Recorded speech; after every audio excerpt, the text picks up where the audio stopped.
Ladies and gentlemen, welcome to Elden Ring. My name is Cowdog, and this is a complete playthrough using a sorcery build.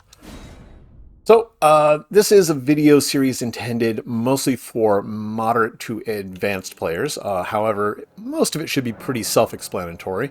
The types of techniques and stats and tactics and things I'll be showing here should make sense on their own. However, if you are completely new to Elden Ring or Dark Souls games, you may get lost along the way just a little bit. Feel free to ask any questions in the comments. I will be more than happy to answer those. We're going to get straight into it without too much wasted time. Just a quick set of definitions for how this is going to go. This series of videos will be completely solo. I will not be using any spirits or summons. It will be spells only, with a few exceptions for tagging traps or farming certain items along the way. For the most part, it will be region locked, although right at the beginning here, I will be running around to grab a couple of key items. And other than that, let's go ahead and just get things rolling. So the first thing I do is to remove enough gear to put myself into light equipment load. This is the preferred equipment load for a spellcasting build, in my opinion. The general strategy is to stay in control of the fight, control the distance to the target, and try to not even be at threat of being hit at any point. So light equipment load helps with that. Dodge roll being a little bit more distance when you do get those iframes is going to help quite a bit with controlling that distance. So Rapted Scion, as you can see, skipped entirely. With a spells only build, you don't actually start with enough FP to finish the boss off. You'll only get about 50% hit points. So next thing up, a quick explanation of some of my initial setup. So I like to run with only two spells for the most part, one ranged spell, one melee spell. And my preferred ones in the first half of the game are Magic Glintblade, which I will need to run up to the Turtle Pope to get, and Carian Slicer. Now, at some point, I do get my hands on Carian Piercer, and I alternate back and forth between the two. Both of them are equally good as far as taking care of those enemies that like to get up in your face and into melee range, where the delay on Magic Glintblade is not very useful. So I will be grabbing Rocksling and the Meteorite staff very, very early in the playthrough. I do not actually use Rocksling very much in this playthrough. I reserve it only for enemies that are very resistant to magic damage, like Renna or Crystal Dragons. Sometimes Crystallians, although it's not really required for them. The Meteorite staff, however, is the #1 pick for staves early in the game, for very, very obvious reasons. It has better spell scaling than almost anything before the Academy, and it does not require any upgrades, and instead will actually increase its spell scaling based purely on your intelligence score. So that simply allows me to go very, very quickly through the early game content. So, one other thing, this will be a comprehensive run, so that means I will be clearing a lot of dungeons and picking up a lot of loot that is not actually for this build. If there is any point or any dungeon or boss that you don't want to fight, I will also be limiting the levels that I take, so that if you are following along with this, it should be fairly easy to either reach the level that I'm at when I fight the boss, or actually surpass it. And are using these videos as a way to learn how to play sorcery, I highly, highly, highly, highly recommend that you actually exceed the level that I do any piece of content at. Okay. One other thing that I do is I tend to favor more blue potions in the early game. Most of this stuff is pretty easy. As I said, the entire strategy is not to be hit at all. So when I go to set potions, I'm going to be running most of the time with only one or maybe two healing potions in the very, very early game. By the end of the game, I should be running about either 7 and 7 split, or maybe 6 healing potions and 8 magic potions if I end up using Lusat's staff in the late game. What else? Stat-wise, generally speaking, my rule of thumb is to run 2 points. For every 2 points I put into intelligence, I'll put 1 point into vigor, endurance, and mind. Everything else is wasted points, so nothing in arc, faith, or dex or strength. These are stats that are not needed whatsoever for sorcery casting. Now, dexterity, it's kind of up to you. It's not really that useful because there are items that increase the casting speed artificially. So you don't really need dexterity, but it is not a completely wasted stats. But the priority for you taking dexterity is so low that it's almost pointless to put anything in dexterity before you've capped out your vigor and your intelligence at 60 and 80. So, other than that, yeah, that's about it. I guess I'm just going to start clearing through this stuff. Now, initially, you do start with Glintstone Pebble and Glintstone Arc. Neither of these spells are terrible. However, there are better versions super early. And as I said, Magic Glintblade is one of those. And I will be going to grab that actually very first thing here as soon as I get all this basic stuff out of the way. Okay. Where is Magic Glintblade? So it is sold by the Turtle Pope up in Liurnia for 3,000 runes. So getting 3,000 runes first is a priority. Not that hard. You can actually get it on the way there. The other spell that is needed is the Carian Slicer spell, and that's found right here in Limgrave, down just across the road over here. So that will be the second thing I do. Along the way, I'm going to activate a couple of quests. In fact, I actually almost forgot.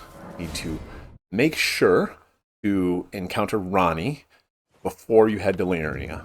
If you don't, this particular encounter doesn't happen, and you end up having to buy the Spirit Summoning Bell and the Lone Wolf Spirits from the Roundtable for 500 runes each. Now, that's pretty dirt cheap, but I would prefer not to waste any runes at all, especially not in the early game. Oh, map fragment next. So while I'm doing all this running, I'll talk a little bit about why I use Magic Glintblade over some other spells. Mostly it's because of animation reading. Animation reading is the effect where the enemies will do something like attack you or dodge the second you do a key press. For spellcasting builds, this takes the form of, let's say you're trying to hit something with Glintstone Pebble, and the enemy will automatically dodge to the left or the right as soon as you even press the button.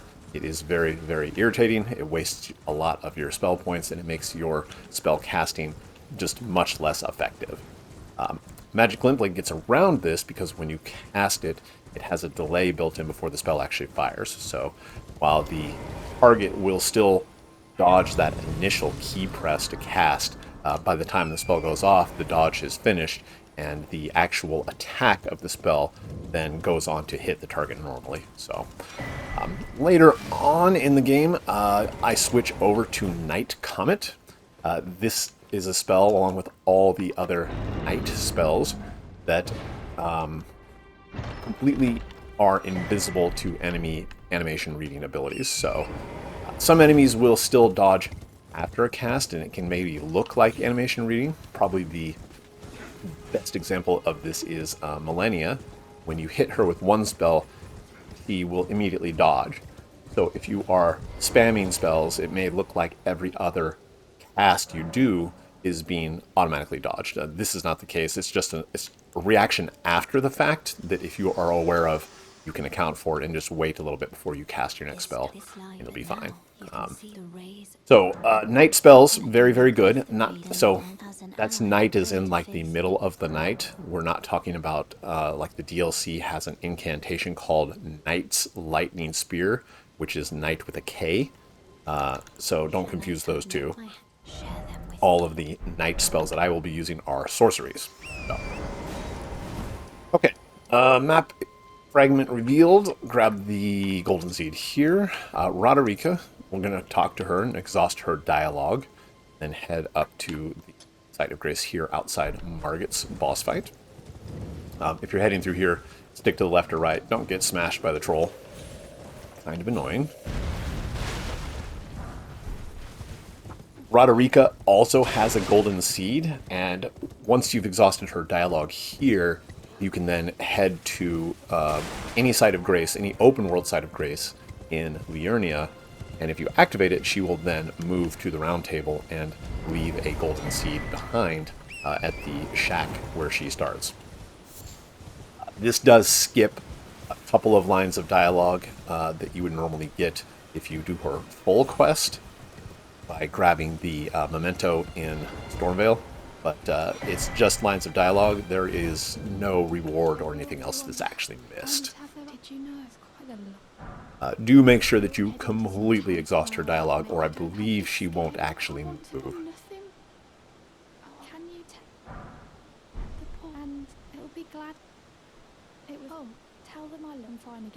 Okay. Once she says that she's gotten over this whole pain thing, you are good to go.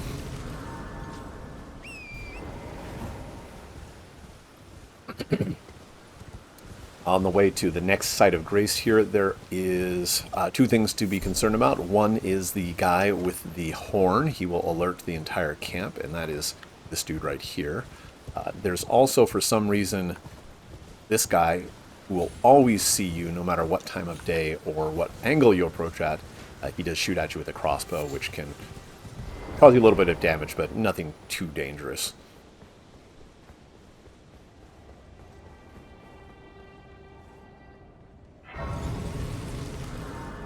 I'm going to rest here, set it to daytime so I can actually see what I'm doing on the way to the next stop.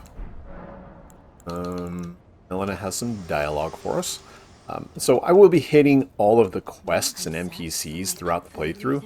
However, as I'm sure you've noticed, I'm skipping all of the dialogue. So if you did want to see that kind of stuff, I highly recommend one of the popular lore channels that covers all of these kinds of quests. This playthrough is going to be entirely gameplay focused. This is not going to be any kind of lore playthrough, so just keep that in mind. Alright, next up.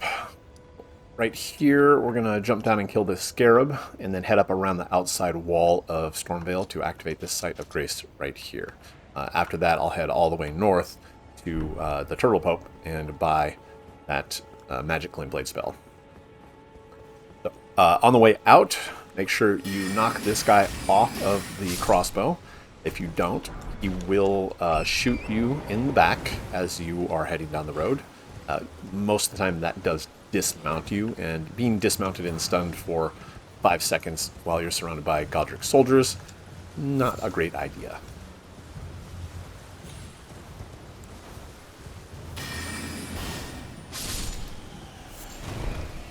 Oh, that guy dropped some runes.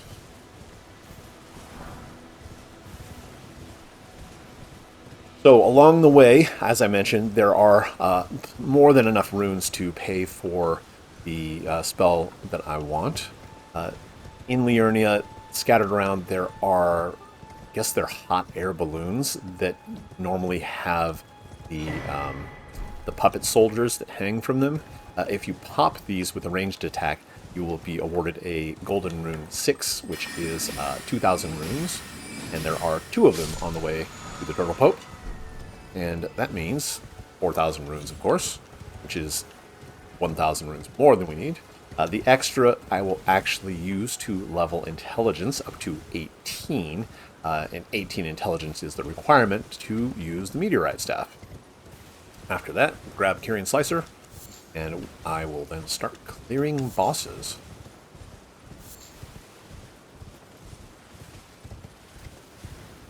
Lots and lots and lots of running. Activating a open world site of grace in Liurnia or Caelid also activates the invitation from Melina to the Roundtable hold. So I'll go ahead and take care of that part as well, just to get all of that quest dialogue out of the way and get everybody's, all the NPCs in Roundtable having their quests started. A lot of them do cover the entire game, so you do want to get them rolling so you don't miss any of those steps along the way.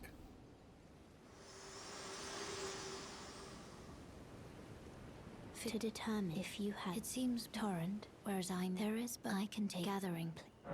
Accepting both the accord and the invite to Roundtable from Melina is required to enter the capital. So if you happen to be in New Game Plus, make sure that you do both of those. Otherwise, you can kill as many demigods as you want, but you will not be allowed access to the capital until you have done this section where you've accepted the accord and then you've accepted her invitation to the Roundtable. Okay. Dialogue for Roderika and Gideon. Dialos. A very, very important note about the Roundtable is this section right up here. Keep in mind, while you can jump over the railing down to the area below, if you do so, you will be attacked by Mad Tongue Alberic. He's an NPC invader, and if you don't defeat him, if he kills you and you drop your runes down there, there is no way to get those runes back without actually fighting him again and actually defeating him, because he keeps you in combat and you won't be able to open your map to fast travel as long as you're in combat. So do not jump down to fight Alberic until you are absolutely prepared to fight and defeat him. Okay, so talk to Hugh. I'm going to go back to Roderika. Tell her what the blacksmith said. Then back to Hugh.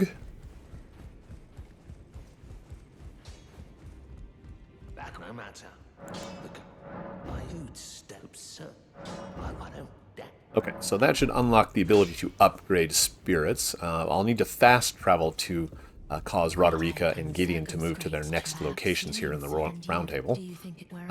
Taking care of Fia's start to her quest. Quick note about Fia: every time you get this animation where you get the hug, she will give you a consumable item in your inventory called the Baldachin's Blessing. As long as this item is in your inventory, you will suffer a minus 5% debuff to your maximum hit points. That's that red icon, that red square with a down arrow in the top left of the screen. The way you get rid of this debuff is simply using that consumable. So once I have finished up with her dialogue here, we'll take care of that. One other thing that I see a lot of people miss or are simply not aware of in the Roundtable, this mirror that's on the back wall here of Fia's room, this lets you redo all of your character creation. So anything to do with your physical appearance. The only thing that you can't change is the starting class and also your starting stats. Those are set in stone. Those can never be changed once you started the game. So keep that in mind. Alright, we're going to get rid of that debuff by using the Baldachin's Blessing. This is what the interface for the mirror looks like. And you can change everything. Voice, skin color, you can load up, presets if you want. You can change everything. Like I said, it's literally just completely redoing character creation.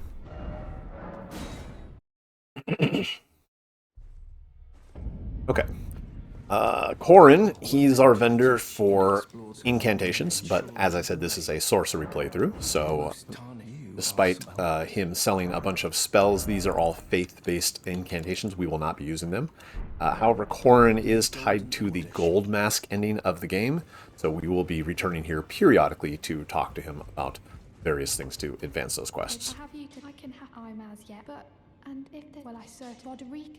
So, Roderika would allow you to upgrade these 2 spirits if you want, and as you gain more, you can upgrade any number of spirits. If you do decide to use spirits at any point through the playthrough, I highly recommend that you pick one and make sure that that one stays maxed out as much as possible. Even though they don't really need to be that strong, the more hit points they have, the better it will be able to distract the boss and stay alive to let you take advantage of that distraction to fire your spells at the boss without being harassed whatsoever. And you would stand with those who follow the guide who so, and you. What is it true? I have harmed cities. Wait. Okay. All of the dialogue is done. I'm going to quickly run by the vendor here in the round table. So most of this is just very basic armor and weapons that we don't care about as a sorcerer. The items that we do care about are rune arcs, because you need these to activate your Great Rune. Memory Stone adds an additional slot for your spells. So currently I have 2. This would add a 3rd. And then the Stone Sword Keys, these are useful all throughout the entire game. You always want to have as many of these as you can get your hands on. White Cipher Ring, Blue Cipher Ring, and both of the Trick Mirrors, these are all multiplayer items. This playthrough will be completely offline solo, so I will not be making use of any of that. However, if you like to engage in multiplayer, whether you are an invader or you are helping other players, those are both, all 4 of those can be situationally very useful. So your mileage may vary. All right, back to Liurnia. Mark off these 2 have been cleared, if the UI will cooperate. So quick detour. We're going to run right up here to grab those Golden Rune 6 that I mentioned from popping the air balloons. I'll swing briefly down to the left side, the western side of Liurnia to grab the lantern from the merchant. And we will head all the way north.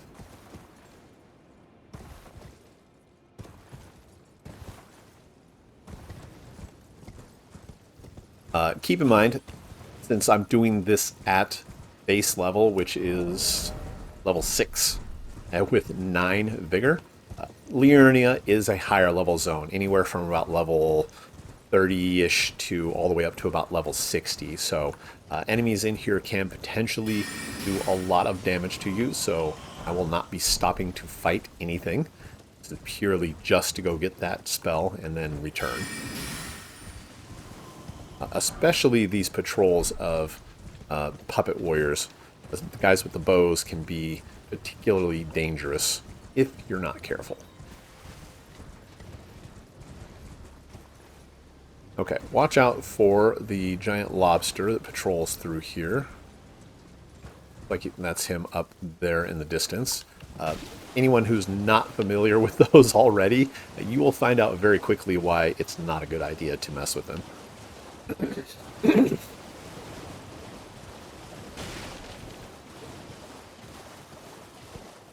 Alright, here's our vendor with the lantern.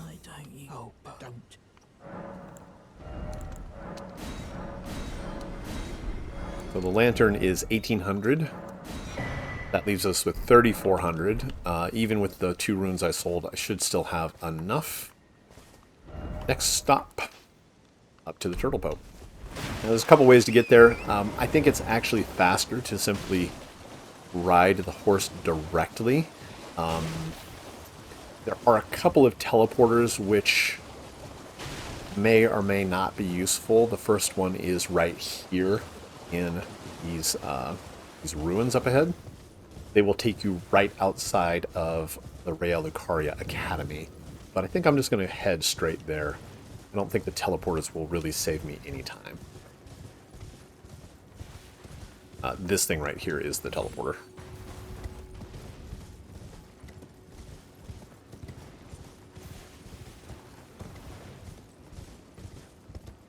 Now there are a couple of items I can snag along the way. I think one of these is... where is it? Some runes. Another golden rune 6. So that's another 2,000 runes, so more than enough. I'm going to take this Spirit Spring right here, which should drop me right next to a... oh, what are they called? Starlight Shard, I believe. These things.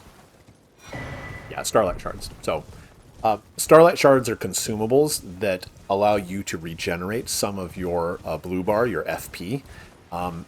It may be that you are sometime in the game at a clutch point where you're almost able to defeat a boss or finish a dungeon, but you run out of spell points. You're going to be tempted to use one of these Starlight Shards. I highly recommend that you don't. And the reason why is because you need 3 Starlight Shards to trade in for the Magic Scorpion Charm during Seluvis's quest. And the Magic Scorpion Charm is one of the few items that is not only critical for the performance of a sorcery build, but you can also actually permanently miss getting it if you now manage to get Seluvis killed before you do that part of his quest. So, don't use Starlight Shards. If you have 4 or 5, if you have more than 3, maybe consider it, but it's just better to just go back to a Site of Grace and rest, and then re-clear the dungeon or refight the boss. It's just not worth the risk of potentially missing out on the Magic Scorpion Charm. It's just that important to the build. Okay, we are almost there. The Turtle Pope is right up there on the top of the cliff. And there is nothing else that really needs to be concerned with. I will say one note about the Turtle Pope here. If you do come to this location at night after the initial dialogue has been cleared, sometimes the bell-bearing hunter for Liurnia will show up instead of the turtle. If you ever come here at nighttime and the turtle is not here, that means it's the boss instead, and you want to leave, unless you're ready to fight him. Okay, so activating these Sites of Grace further north should cause Vialos to move to his location outside of the Academy, but other than that, no other quests should have been disrupted by getting up here to the Turtle Pope, so we should be good to go in that regard. I will say you need to be careful about going into higher level zones, like the if you get the both halves of the Dectus Lift medallion, going to Altus and activating a Site of Grace, or even activating the lift with both halves of that medallion, does cause a lot of NPCs to move locations, potentially causing you to miss parts of their quest. So try as much as possible not to skip forward. Okay, Magic Glintblade memorized. So let's talk about this really quickly. While I clear out the starting zone, this will be a good way to showcase what this spell does and why it is so good.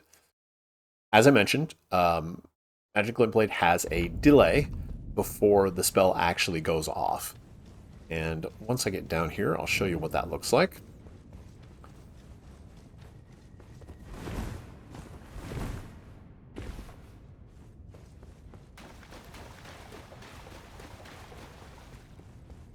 Okay, so the basic use of the spell, target an enemy, of course, and then tap your R1 button to attack.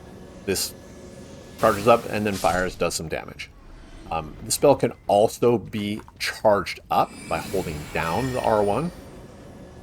This causes the delay to take longer, but the spell does more damage.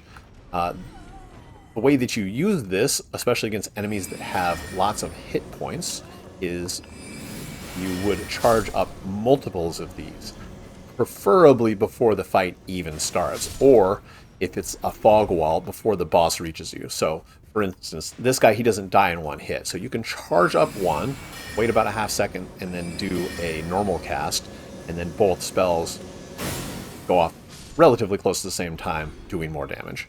This is perfect for knocking out scarabs, but also when you're fighting enemies with lots of hit points, you can oftentimes completely wipe them out before they even have a chance to respond. In addition, as I said, enemies who automatically dodge spellcasts, they will often get hit very easily by these spells. When you are on horseback out in the open world, actually don't even have to be facing the target as long as you finish the cast while you're locked on. So, One of the downsides, of course, is that when you're casting a bunch of these, your screen is going to fill up with these glowing blue dots. This can cause you to make it hard to see what's happening, which can be dangerous. If you don't see the boss starting an attack, for example, then you won't know to dodge or get out of the way. So you'll often see what I'll do is I'll cast one or two, and then I'll move to the side or unlock the camera entirely so that I can see what happens. Perfect example up ahead here, the Godrick Soldier of Godrick. Through the fog wall. One fully cast and two quick ones. Move to the side so I can see what happens. Boom, boom, boom. And he dies before he even gets halfway to me. This is exactly how you want every single fight to go, if at all possible. Now, some enemies are very aggressive. It's not going to let you do that. They're going to jump right up in your face. Something like a Leonine Misbegotten down in Castle Morn, perfect example. This guy is not going to let you just sit there and fire at him. For those types of enemies, this is why we go with Carian Slicer. I'm going to go ahead and get that now. Magic Glintblade covers your ranged sniping at extreme distances. Carian Slicer covers the close-up. You don't need anything else. That being said, there are many niche uses for certain spells that are very, very strong against particular bosses. Large enemies, like, let's say, Elden Beast at the end of the game. This is a perfect case for something like Spiral Shard, which will absolutely shred the boss. The Fire Giant, same thing. Spiral Shard wrecks them. Millennia, I like to hit with Ranni's Dark Moon, get that debuff, and it tracks very, very well. So experiment with all of the different spells, decide which ones you like, which ones you don't, and pick the types of spells that you want to use in each situation. Now, as I said, I stick with two. If you practice, you can get very good at having like 3, 4, 5 different spells and just cycling through them. I found that in tense boss fights, that can actually be a problem, though, because you don't want to be cycling through your spells trying to find the right one at the right time. You just want to have muscle memory to fire the spell that you want when you need it. Same thing with the potions. You'll notice I haven't put anything down here on these item slots. I want the heal potion to have its own dedicated button, that when I hit that button, nothing else can even possibly go off except for the healing potion. Same thing with the blue potion here on the right. I want this button to be always, my fingers do the muscle memory, activate that, hold down Y to activate this blue potion, and have it always be the same thing every time. That way I can do it without thinking at all. I just activate it, it happens. This makes fighting bosses very, very easy. So, this guy right here, only reason I'm tagging him is just to show that this happens. Runebears, like the giant lobsters in Liurnia, if you're not already familiar with them, go ahead and try to fight that bear and see what happens, and you'll find out why most people tend to avoid fighting Runebears. Throughout the game, there are a couple that you probably should fight, including that one I just showed you, but I will leave that fight for just a little bit here until I actually get my full complement of spells in the early build setup and running. For the most part, Runebears are not worth fighting. They do a lot of damage, they have lots of hit points, and they don't ever drop anything that you really need. So,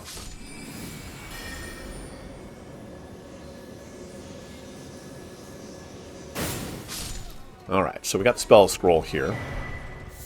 At this point, I'm going to go ahead and, I forgot to grab the scarab here. I'm going to hop back up to the Turtle Pope and give Muriel the scroll, and then buy Magic Glintblade.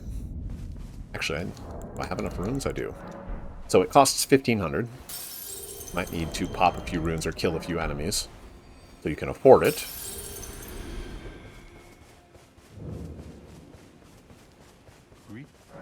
And if you get any other spell books or spell scrolls throughout the entire game, always bring them here to the Turtle Pope.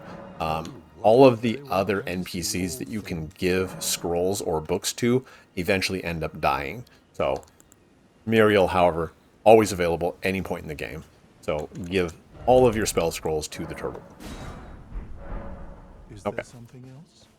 Head over to the Site of Grace and memorize.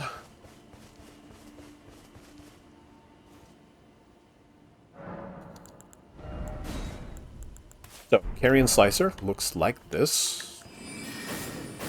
And you can keep doing this as long as you have stamina and FP in your blue bar. This is one of the probably the highest DPS attacks in the game. Alright. Actually, now that I've got everything set up, I'm going to just go ahead and start clearing bosses. So I'm going to start here outside of Margit. I'm going to head down the road, clear everything out, hop around here to grab some items, down through here to Stormgate, Gatefront Ruins, and then into, can't remember the name of this cave right here. After that, I'll fight the Tree Sentinel, clear this mini-boss, and then hit the dragon and into the cave. And then we'll go from there.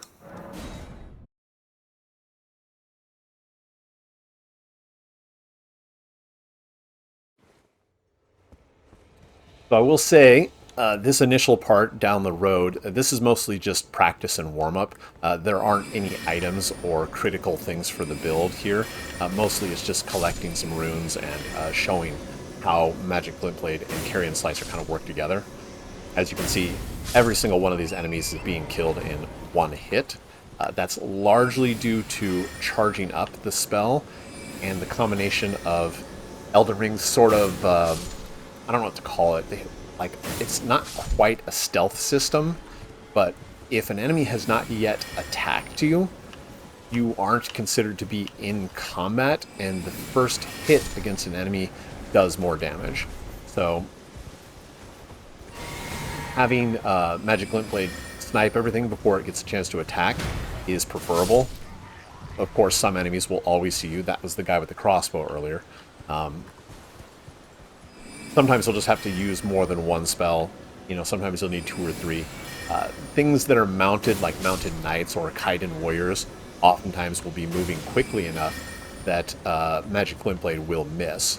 So you can see kind of what I'm doing here is leading this guy directly in a line between me and the spell. You want to do that to keep in control and direct the enemies so that your Magic Glintblades have a better chance of connecting. Sometimes it's not always possible. Imps, especially, in Catacombs, very fast moving. Oftentimes you'll just have to switch to Carian Slicer and take them out with that instead.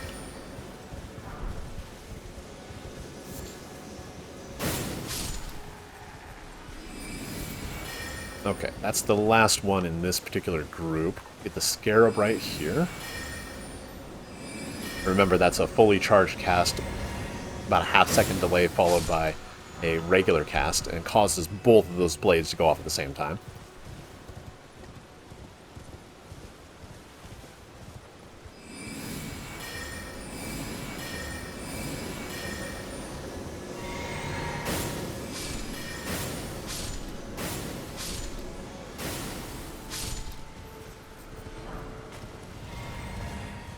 If you were not already aware, if you just saw that little blue glow that I got, anytime in the open world when you have cleared out an entire camp or killed off an entire, every member of like a patrol, you'll often get a refund of usually only one charge of each of your red and blue potions. Sometimes if you clear an entire camp, you will get more than that. You'll get 2 or 3, but you'll always get at least 1. So this is just a method for you to be able to continue exploring through the open world without having to constantly be stopping at sites of grace, resting, resetting all the enemies. It just lets you keep going when otherwise you would have to stop and rest. Very, very useful for spellcasting builds because we only have so many potions that must be used to continue exploring. Melee builds, if you're just playing well, you never get hit, you don't consume any resources, don't need your healing potions, you can just keep going. Spellcasting builds, even if you're playing perfectly, still run out of spell points, and you are required to drink during fights. So In that regard, playing a spellcasting build is actually slightly more difficult than playing a melee build. Now, this is mitigated, of course, by the fact that we fight at range, so oftentimes enemies don't even get a chance to attack us. And if you're doing it right and you're controlling the distance to the target, even if a boss or something does get a chance to attack you, it's not as frequent as when you're in melee range and constantly being attacked. So, just a couple of things to think about. Oh, almost fell off the cliff. So what I'm trying to do here is grab that item. As soon as you get close to those two red jellies, then all of the other jellies will turn hostile, but these skeletons are blocking things, so I'm going to go ahead and take them out.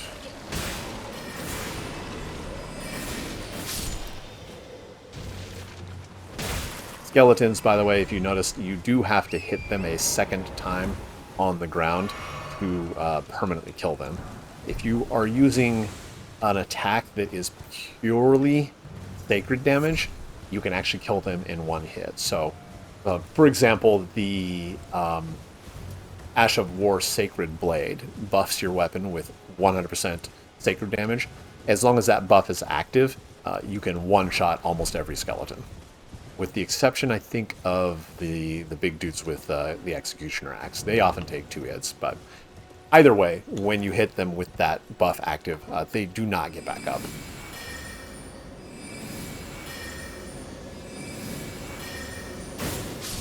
Alright. All of these guys. There we go. And there's that glow to refund the potions again.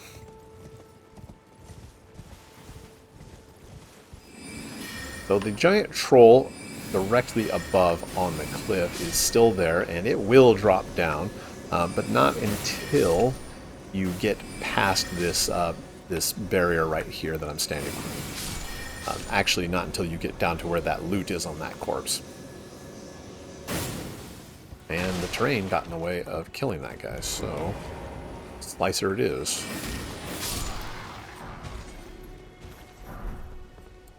Perfect, brass shield. So, while I don't recommend it, if you want to, you can actually use a shield in your offhand to block melee attacks. Eventually, my strategy involves using a staff in each hand. Usually it's the Staff of Loss to increase the damage of the Night Comet spell. But early in the game, especially if you're good at using parry, it may actually be a good idea to carry a shield around.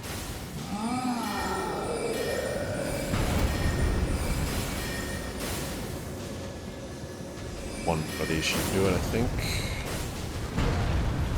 There we go.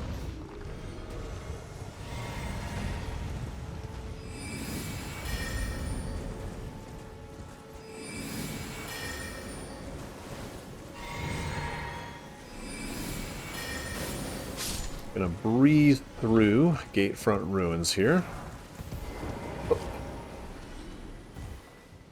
Grab all of these weapons. If you do follow along exactly with my playthrough, by the end of the game you should have every single static drop armor and weapon. There are going to be, of course, some that have a random chance to drop, like the brass shield, for example, that you may not have, but you will have all of the Sites of Grace, all of the items, and if you really want to farm those things, it should not be very difficult at all. Sorcery is very, very good at farming if you decide to do that, whether it's for items or for levels.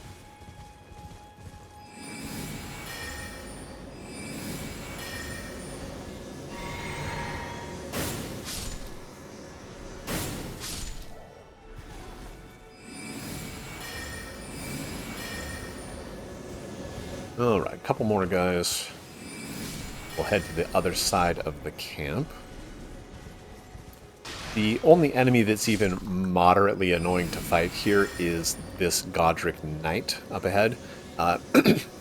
Anything that has a shield is going to be slightly irritating for Sorcery to fight. Now, this is another instance where Magic Glintblade does come in very handy. Mainly because what you can do is power up some spells and then circle around behind the target where the shield doesn't cover, and do that full damage. Now, some enemies, for whatever reason, I don't know if this is just lazy programming or oversight or what, but some enemies, when they block, will be able to get the full value of their block in 360 degrees. Crucible Knights especially are very, very bad about this. When they're holding their shield up, it doesn't matter where the spell hits them, they will get the block. It's kind of dumb, but it is what it is.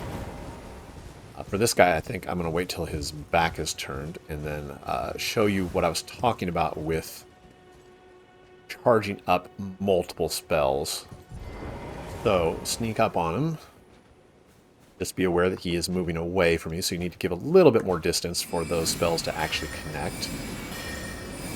So 3 fully charged, 2 quick casts. And he's going to block some of them anyway, but you can see how, like, you can charge up a bunch of spells before the enemy even gets to you.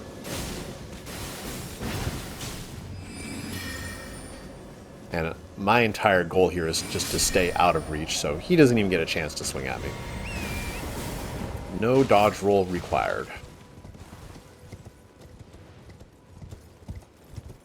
Okay, we already grabbed the Wet Blade. I guess it's a good time to talk about Ashes of War. So, Ashes of War are almost entirely for melee builds or melee weapons. Some, of course, you can put on shields or torches or whatever. But for sorcery, since we're using glintstone staves, we don't really care about Ashes of War. Staves can only actually even carry a single Ash of War, and that is the spinning weapon, Ash. It doesn't do that much damage. It costs you time and spell points that you could use to just cast another spell. There's not really much point to using Ashes when you are playing a spellcaster. A couple of exceptions. A lot of people put Golden Vow on a dagger. This is actually not the worst idea. Although, keep in mind that Golden Vow only lasts 30 seconds. Granted, with enough buffs, you might be able to finish the fight within that 30 seconds, in which case, great, good for you. It costs a lot of spell points. I don't really like relying heavily on buffs. I only use the Wondrous Physic through the entire playthrough. But if it works for you, go for it. It's like I said, it's not the worst idea. Now, if you start doing things like leveling up Faith to 25 to get the Golden Vow spell or Flame Grant Me Strength, now we're having a problem because you've spent all of these points in Faith that aren't helping your spells actually do more damage. You're spending time, spell points, when you could just run in and start shooting the enemies or the boss. If you want to play that way, especially let's say if you're in New Game Plus and you have stat points to spare, by all means, go crazy. In fact, it helps account for the higher hit points and resistances that New Game Plus enemies have. So, for this playthrough, however, sorceries only, very, very minimal buffs. And the only other Ash of War I can think of that is situationally useful, and actually not the worst idea, especially if you have trouble dodging, is putting something like Bloodhound Step or Quick Step on a dagger, and having that in your offhand. That's a legit way to play the game, honestly. You're giving up some offense by not having, let's say, the Staff of Loss to buff Night Comet, but you are gaining very, very good defense in the form of the Quick Step or Bloodhound Step. I've seen people play it that way and play it very well, so if you want to do that, go for it. It's definitely very, very legitimate. Again, not the way I'm going to show you how to play, but if you enjoy it, then go for it. But other than that, Ashes of War, not really a system that we're going to interact with. Alright, Beastmen of Faramazula. Pretty aggressive, but honestly, like, you can just sprint away from him the entire time casting spells. This guy is probably the easiest dude to fight other than the Soldier of Godrick. The only real risk you have in this fight is if you are sprinting away like this and you're not careful, you can potentially run into some terrain, get stuck against it, and then he'll lunge at you and potentially causing you to be hit. So, running out of spell points, potentially dangerous, but other than that, very, very easy. Now, next up, we're going to fight the Tree Sentinel. right away at low level. A couple of things to remember about the Tree Sentinel. Mostly, he has the giant shield, and if you cast a spell while he is looking at you and while he is not locked into another animation, he will activate his reflection ability, which will cause your spells to bounce back at you, do a lot of damage, probably just kill you in two or maybe even one hit if you have low enough vigor. So we're not using ranged spells. We're going to use Carian Slicer. The other problem is that he has a very complex moveset that does a lot of damage and can very, very easily knock you out very quickly. So how do we avoid all of that? First off, of course, just practice. Doing the fight over and over and over again until you learn how to predict his moves. Completely viable. And there's even a little bit of that in the tactic I'm about to show you. The second way, of course, is you can see on the left of the screen that little white arch symbol. It just disappeared, and if you go back here, you see it reappeared. This indicates that you can summon a spirit for the fight. The wolves, not so much really that useful. I would recommend using the jellyfish, but again, the jellyfish doesn't have enough hit points to really tank that well, so all it's going to do is give you some initial stuff. So you're still going to have to learn sort of how to fight the boss. So the general strategy I recommend is to get right up behind the horse's tail and try to stay there as much as possible. Anytime you get a chance to continue sprinting at the boss, you want to sprint to the shield side whenever possible. And always, that should not have hit me, always stay on the horse's butt if you can. And keep him away from terrain whenever possible. You want to fight him in the open. So, hopefully, if the game doesn't screw up, it looks a little bit like this. Most of the time, he's going to spend trying to get you back in front of him or on the weapon side. And he keeps going into the terrain, so we're going to pull him back over here. So you can see he's taking a lot of swings, but I'm not really having to dodge that much, and just keep sprinting to get behind the horse. Once you get that down pretty well, you can then start adding in slices. Just be careful to keep an eye on your stamina and on your blue bar. If you do need to heal or refill your magic points, then wait for him to attack, get into a safe spot, and then activate that potion. Now, 50%, he's going to leap up into the air and do the ground slam. It's going to be tempting to try to dodge roll the ground slam. You don't want to do that. The timing on it is very, very precise. What you want to do is wait until the ground slam almost hits the ground, and then you will actually just want to jump. So this should be it right here. No, one more. Here we go. Lucas changed. He's going to jump in the air and just hop like that, completely avoiding the damage. Now, if you are at point blank range, you do have to watch out for being clipped by the shield as well as the ground slam. When the shield is on the way down, especially if the camera freaks out, it can clip you and you'll get damage from both the shield and the ground slam. You're probably going to die, but otherwise, it's just back to running around behind the horse and, hitting him with the slicer every once in a while. The main risk, of course, same as the Beastman of Farum Azula, is running into the terrain and the camera screwing up. So, whoop, almost got picked there. He does one final ground slam at like 5% hit points, so watch for that and expect that it's going to happen. It is his last-ditch effort to kill you. So, not going to lie, probably it's going to take you a few attempts, but hopefully that overall tactic is helpful to you to defeat the Tree Sentinel. And of course, if it does prove to be a little bit too difficult, just level up and come back later. Fighting this guy at like level 25 or 30 with more intelligence with the Meteorite staff, absolutely easy. Like, you'll obliterate him in like 7 or 8 Carian Slicer swings. It's pretty ridiculous. Okay, next up, little mini boss and the cave to get the piece of loot right at the beginning of the game that was unreachable. We're going to jump down here on this spirit spring.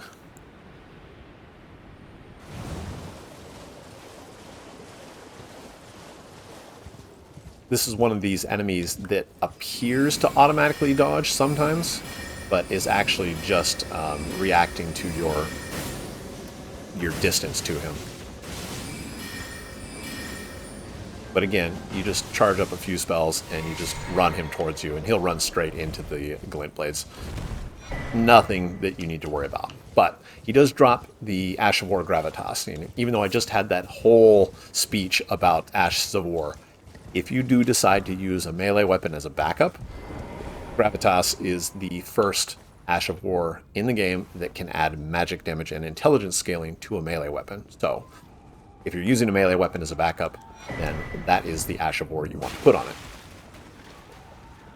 All right, and as you can see, here we are back at the beginning of the starting point of the game. So that piece of loot that was up there, that's how you get it. It is a talisman that adds sacred damage resistance to your armor. Or to your character, I guess I should say. Alright, let's go get the Meteorite Staff.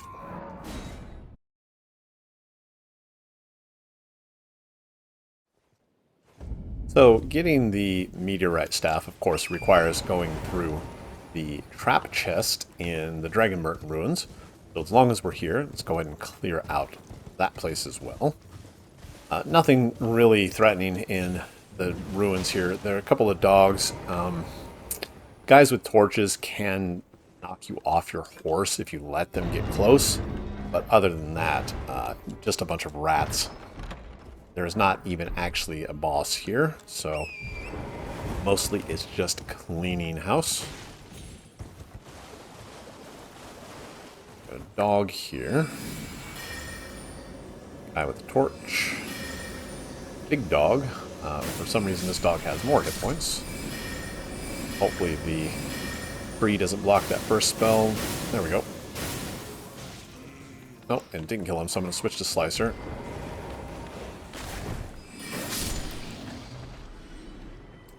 Alright, and one rat just inside this little room here.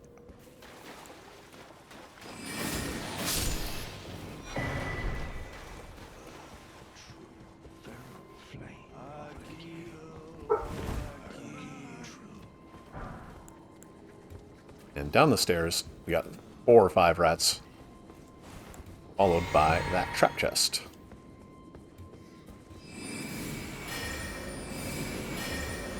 Super, super lucky. One of these will drop a rune arc.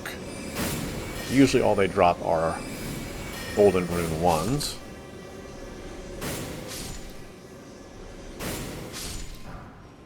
Oh, no rune arc. So, rune arcs, of course, are the item that you consume to activate the Great Runes. We talked about that a little bit at Roundtable Hold already. They are in limited quantity in each playthrough. The only place to farm them is from rats with like I think it's like a 1% drop rate, if that, or by helping people in multiplayer, or potentially I think killing people as an invader in multiplayer, one of the two. Either way, usually there's only about 50 or 60 of those you can obtain normally in a playthrough, and you don't want to be using them all the time if you die very often, because every time you die, you have to burn another one to reactivate the Great Rune. It can be kind of annoying. So I do not intend to die, but just for the sake of anybody who's following along, I will actually not use any Great Runes in this playthrough.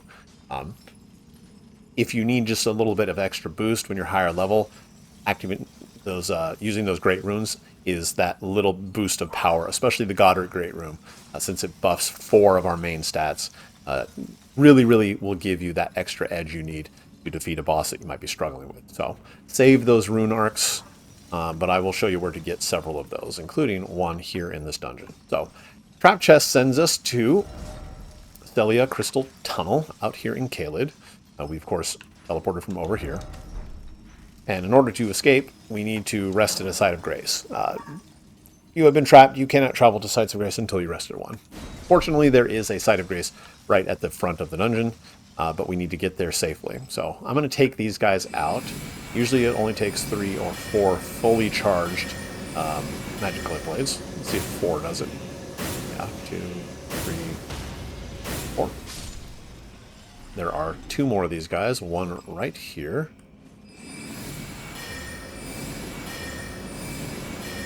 And I don't have enough spell points, which means that guy's going to move. Probably drop off. Nope, he got stunned. Get him. Okay, so those attack spells are very, very annoying. As you saw, like 90% of my hit points were gone. So make sure you have enough spell points to actually finish off the target. Don't run out of spell points.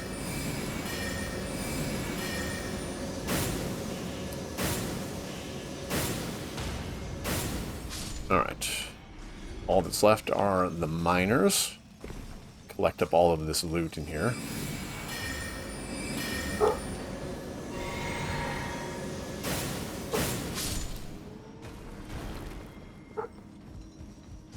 Rune Arc.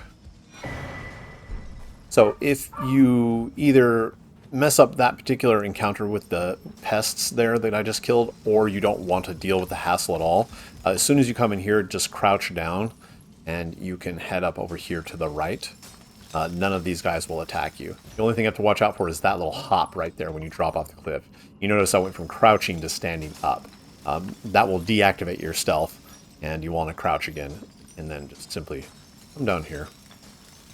As soon as you make it past this castle, you can stand up and sprint. Now, one of the things you might want to do is try to get as many of these crystals as you can. This will help a little bit later on in the game.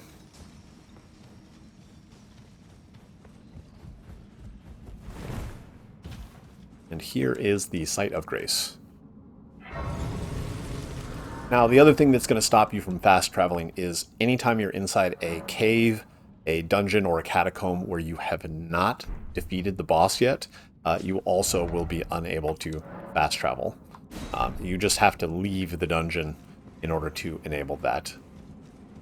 So, now you can see the little red cross is not over the Sites of Grace. Fast travel is enabled. You can always fast travel into a dungeon that you haven't defeated a boss of. You simply can't travel out. So keep that in mind. One more Rune Arc is actually right over here, base of this tree. No fighting required. Keep in mind, like I said, we're not using these until a little bit later on. But if you do accidentally activate it without a great rune equipped, it's still worth a 5% hit point buff on top of what you already have. So keep that in mind. Might be useful. Alright, Rocksling is our first stop. We're going to head right underneath this little arc created by the root and jump through this crack right in the wall here. It should land you right on the staircase.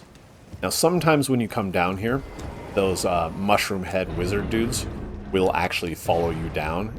If they do, they will block the staircase. You do have to kill them in order to escape. So have your slicer ready. Let's see if he's... Yep, there he is. Sometimes 2 or 3 come down. These guys are not difficult to fight. You can just,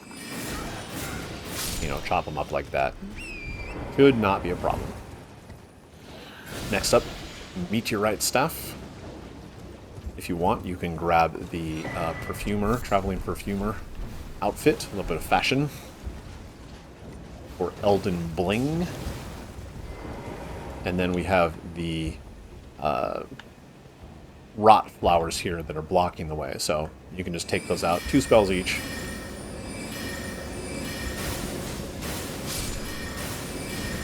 You do need to take out these other 2 right here that popped up behind you. They will keep you locked in combat and unable to open your map to fast travel.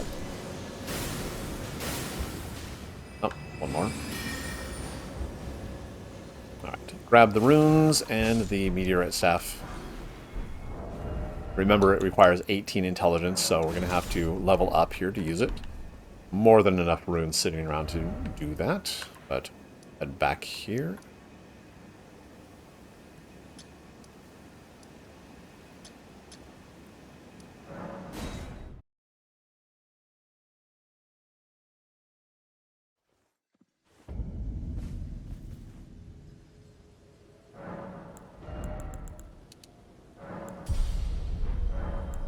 So you can see the staff we were using before, the level 0 astrologer staff has a sorcery scaling of 117, whereas the meteorite staff has 138, just with the base 18 intelligence required to equip it. Now, the meteorite staff is heavier by 1.5 pounds, so you notice I've gone into medium equip load.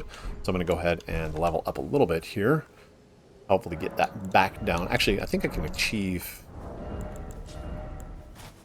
Perfect. So just equipping the perfumer robe lowers the weight back down to light equipment load. So perfect. All right. Grab the scarab and then head up here to these runes and clear out the dungeon where Sellen is. Sellen will sell us a couple of more spells. I don't recommend you use any of them, to be perfectly honest, but if you want to experiment with some different starting spells, that is the place. In order to reach Sellen, you need to beat the Mad Pumkinhead. Very, very similar to fighting an enemy with a large shield. It simply requires casting spells and then running around in a circle. Oops, and my spell missed. Getting stuck on the train and fighting the camera is usually the real boss of the game.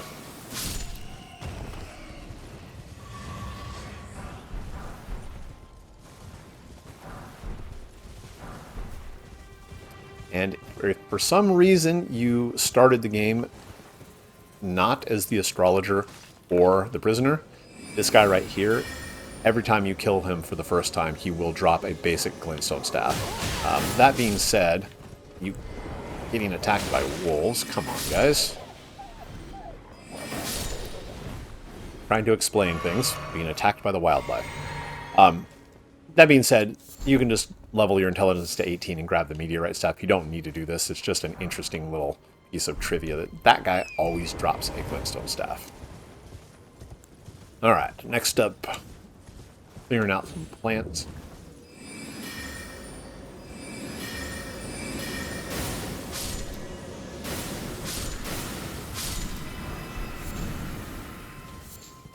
The big plant here oftentimes does 2 attacks you need to be concerned about.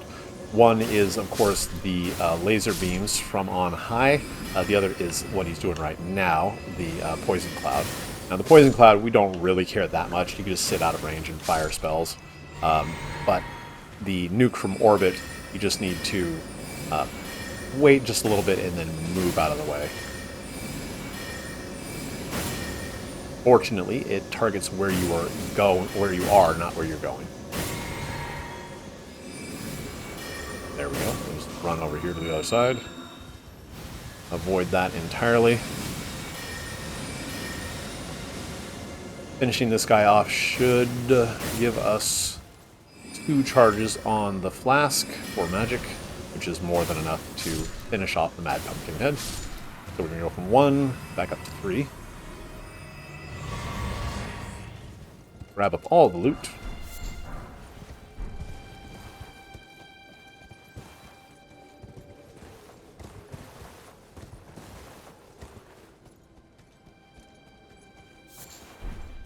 It is a little bit dark down in this room, so turning your lantern on, probably a good idea.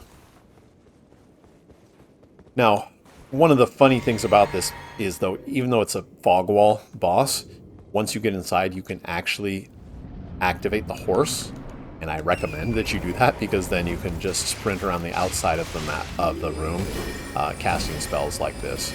And the boss should never actually get close enough to threaten you. If he does start an attack, you can just sprint and get out of range. Same thing with the Tree Sentinel. Wait until he starts an attack, sprint out of the way, and then drink your potion. If you're too close to the boss when you try to drink, you will get hit. So, there we go.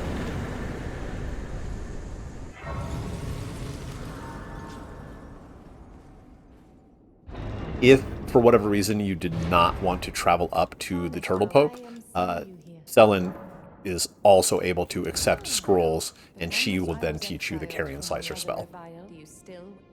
However, she does not teach Magic Glintblade. So you would then need to go with something like the Glintstone Stars. Same cost in FP, less damage, but the tracking on Glintstone Stars is very, very good. Glintstone Pebble and Glintstone Arc, these are the starting spells for the Astrologer. We already know what those look like. Crystal Barrage, it's okay. Nothing too special. Scholar's Armament and Scholar's Shield, these are both buffs for weapons and shields. So, again, we're not using melee weapons, so not very useful. Alright. Yeah, you are a so now. Cleared, cleared. And I keep forgetting to get this Scarab, so let's do that now.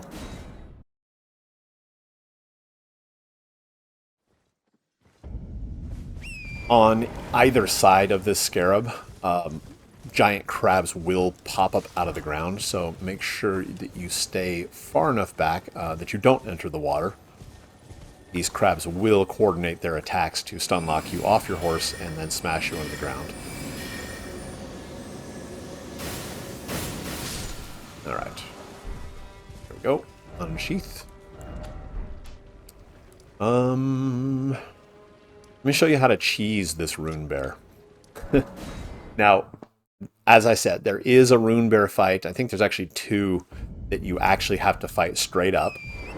I'll discuss how to do that when I reach those fights, but for now, cheesing this Runebear is potentially very, very useful to know.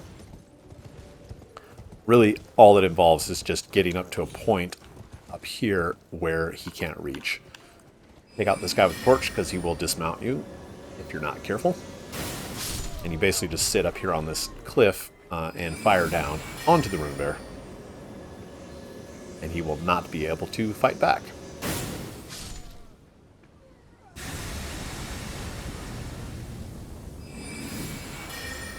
So hit him with one to get his attention. I head over here to the left a little bit. Occasionally what will happen is the bear will try to shout at you to dismount you. Like that. You just need to be at the right angle so that it can't hit you, and then you can just sit here and fire Glintblades all day long.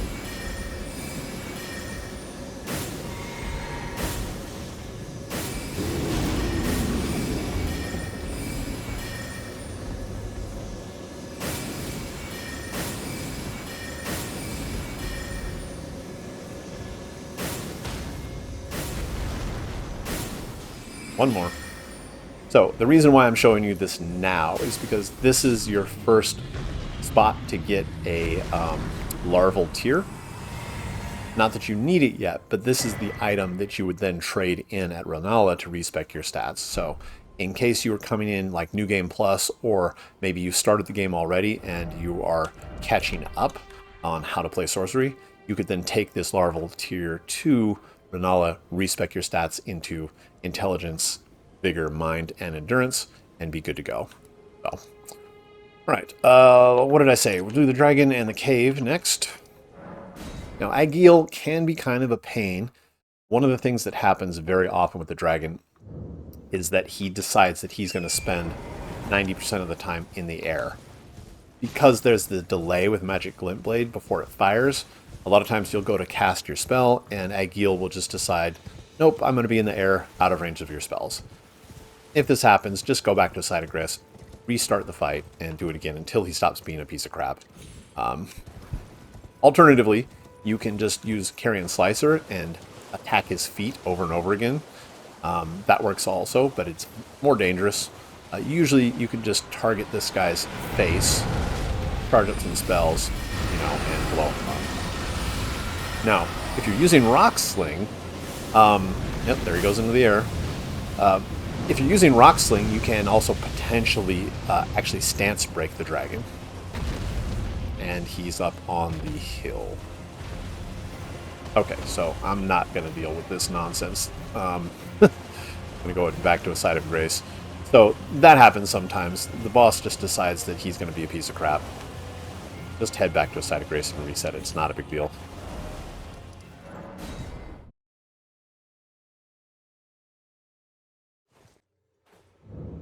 Okay, let's try this again. Hopefully this time he does not decide to stick to the walls. Now, as I was talking strategy, Again, mainly just target the face. If you want a little bit safer strategy, target the body. Targeting the feet with Slicer, as I mentioned, a little bit more dangerous, but very, very effective.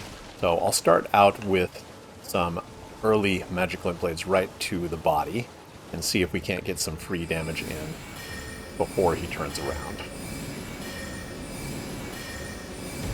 Go ahead and burn an entire red bar here. Now watch out for the tail swipe. As you can see, you can just double jump over it. See if I can get some more damage on the face here.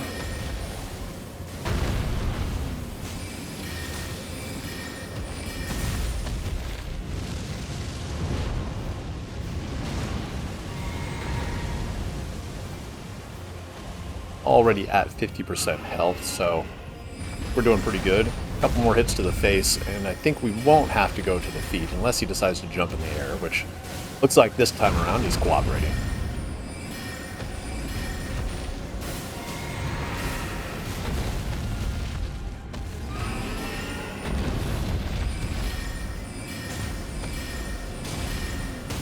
And there's the stance break. Nice. Okay, that's how you want it to go. As I said, if he decides to not cooperate and spends most of the time in the air or bugs out on one of the cliff walls, just reset the fight. It's going to end up being easier, less of a headache, just a more pleasant time overall.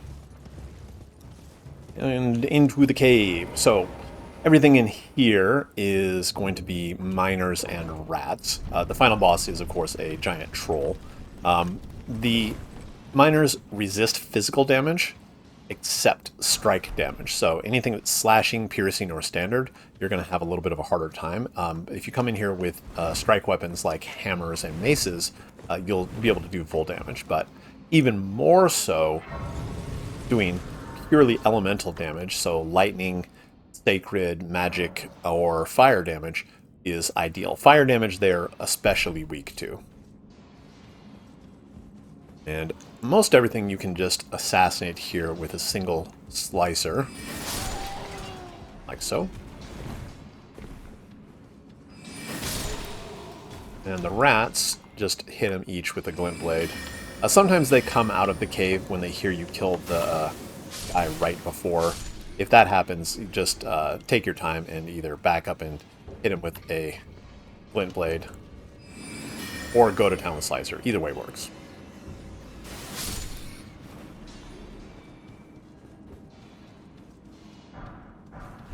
Lots and lots of smithing stones. Of course, this is a mine, so that is to be expected.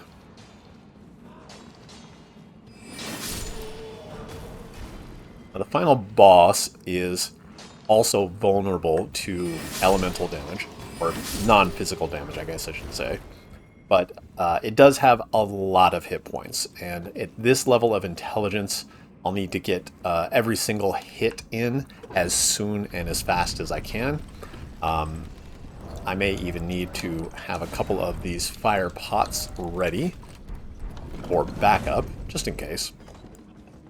Occasionally you can hit the troll in the face, which will stagger it. If that happens, then that's just an instant win. Let's see, did we get the attention of these? No, perfect. Sometimes when you hit that first dog, this second dog will take notice, and like so, you'll have to do a little bit of rolling away. Switch to Slicer is usually the easiest way to handle it, since everything can be one-shot in here, including the dogs.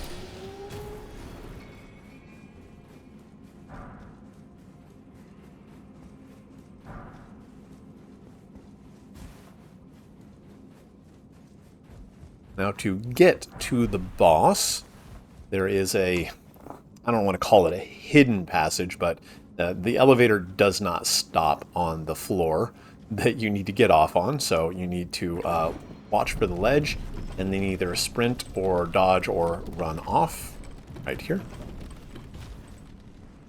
And then a couple more guys to take out, and we will move on to the boss. Oh, don't get hit by the fire. Nice. If you do use fire attacks against any of these guys with these backpacks with the glowing rocks, they actually explode, so that looks like this. just in case you happen to be using like a torch or fire arrows or maybe a weapon with a fire or flame art affinity, be very careful when you kill these guys to retreat and not get caught in the explosion.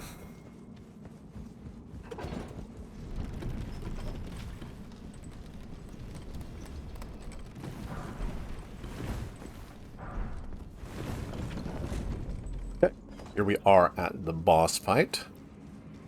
3 potions left. I'm actually going to top off.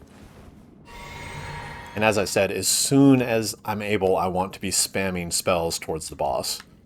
If I screw up here, he will actually start doing a massive combo of AoE stomps that will almost certainly kill me. So I need to make sure to get enough damage in before that happens. Oh, I got him in the face, so perfect. And there we go. Rocksling does work equally as well, but the DPS is lower, so you might have a little bit of a harder time if you're using Rocksling against that guy. The damage per hit will be higher, but your damage over time may not quite be enough to take out the boss before it starts its stupid slam combo. Okay.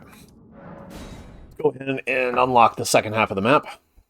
Clear out the Mistwoods and everything over there.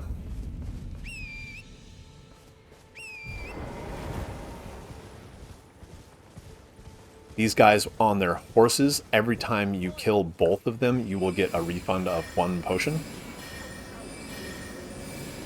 They're also worth pretty good runes.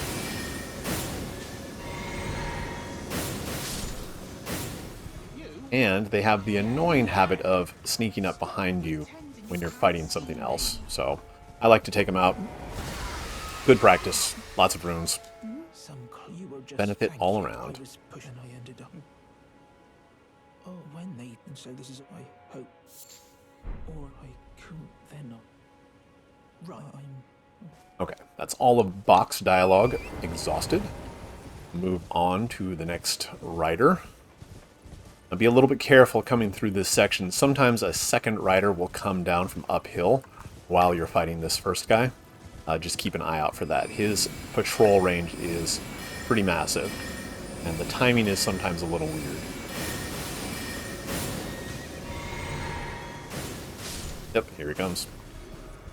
We're going to power up some spells here because he's going to curve around and run right into him.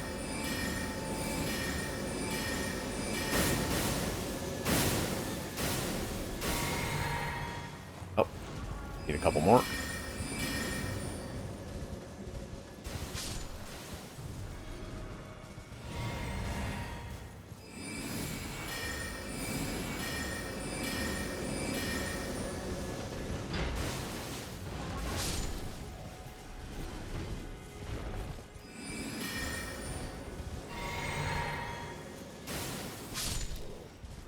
Okay, 2 more wolves and 2 more fighters.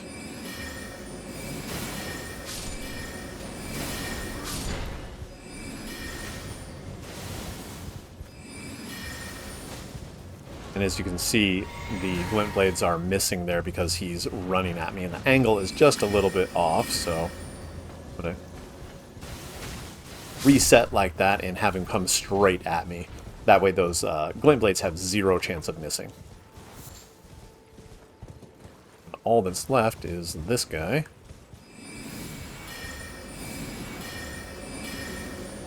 That should be the entire camp. There we go.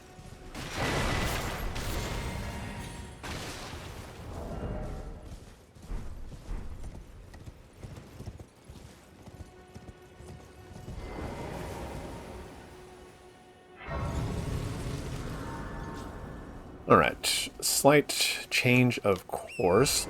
I'm going to actually drop right down here and get this catacomb.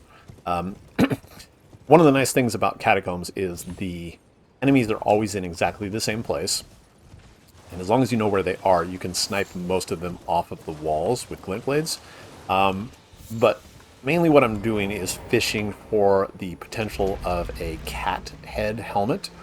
It's kind of weird looking, but it gives you 1 extra intelligence, which for the Meteorite staff would equate to immediately a slight increase in power, giving up a little bit of fashion and equipment load for damage in this case. Usually it doesn't drop. I think it's like a 2% drop rate or something like that, but you never know.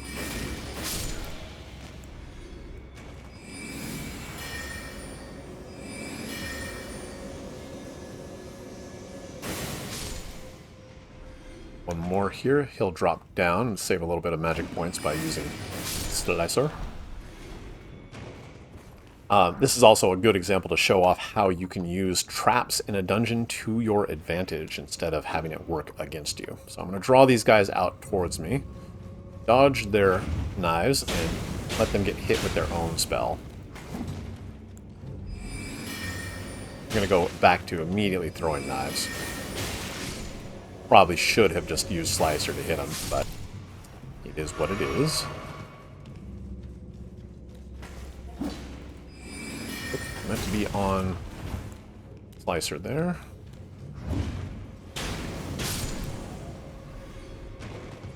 But you can see this sort of thing all throughout the entire game. If there is a trap, chances are very good that you can actually turn it against the enemies, as long as you're willing to draw them back towards you instead of going in to fight them.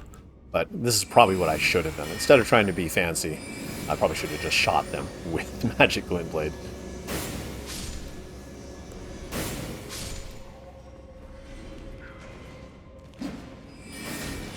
Okay, the boss up ahead is a gladiator. He has a couple of hammers attached by a chain. The range that this guy has is deceptively long, especially when he leaps and does a ground slam. That attack has a disgustingly long range on it. So be very, very careful when you're fighting this guy to make sure that he does not ever get close enough to you to swing on. Because as you can see, even though I was sprinting there, he still was able to clip me in the back with one of his attacks. So this is the leap I'm talking about. He leaps forward and does that ground slam, which means he has even more reach than it looks like he should. So basically just don't get greedy. That attack right there will always clip you if you don't dodge. It's kind of annoying because it seems like you should be able to avoid it just by sprinting, but the developers have decided that you don't get to do that. So there's that one where he'll leap. Make sure you give him plenty of distance. The part of the deception of that attack is that the leap itself has a variable range on it. It will go farther the further away the boss is from you. So you may think that you're out of range and you're actually not. So anyway, just a little bit of patience, and he's not a very difficult boss.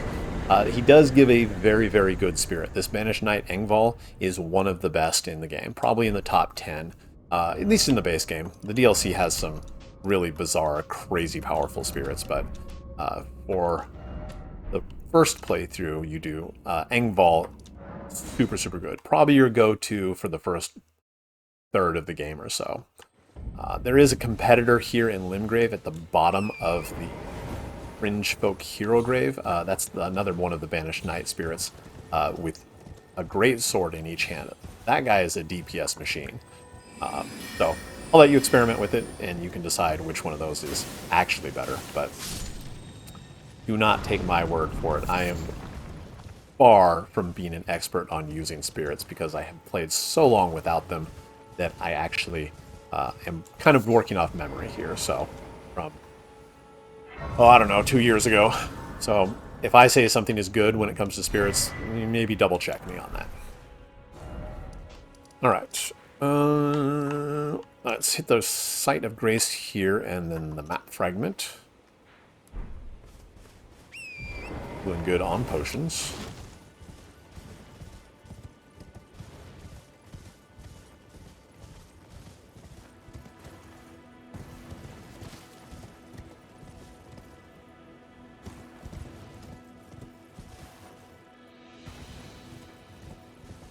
So the Mistwood up ahead is full of Runebears.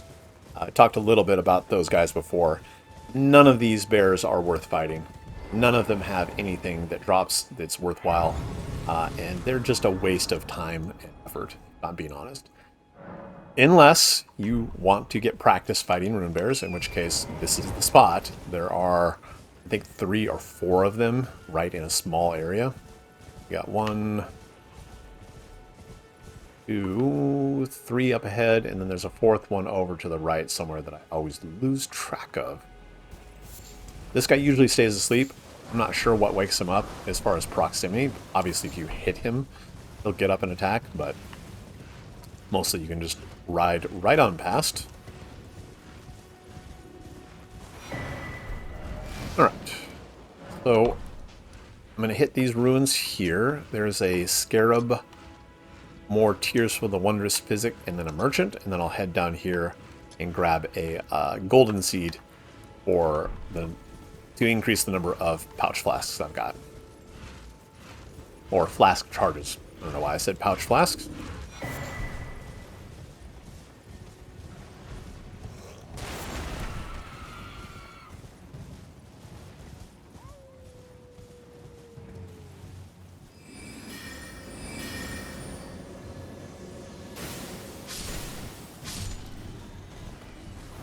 The howling of a wolf is Blythe. He is posted up on top of the ruins. See if I can get a good angle here. Alright, there we go. That's him up there. We can't bring him down yet to talk to him. We need to actually return to talk to Kale. And Kale will give us the snap fingers gesture, which will then cause Blythe to jump down and start his quest.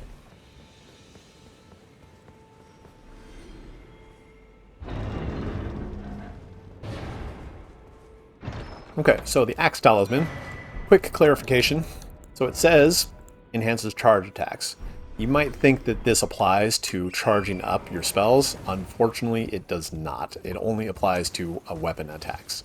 I think that's because there is the Godfrey icon, which is a talisman you get up in Altus Plateau, that actually does apply to charging up spells. So don't equip the Axe Talisman and think that it's going to make your Glintblades hit harder. Does not work.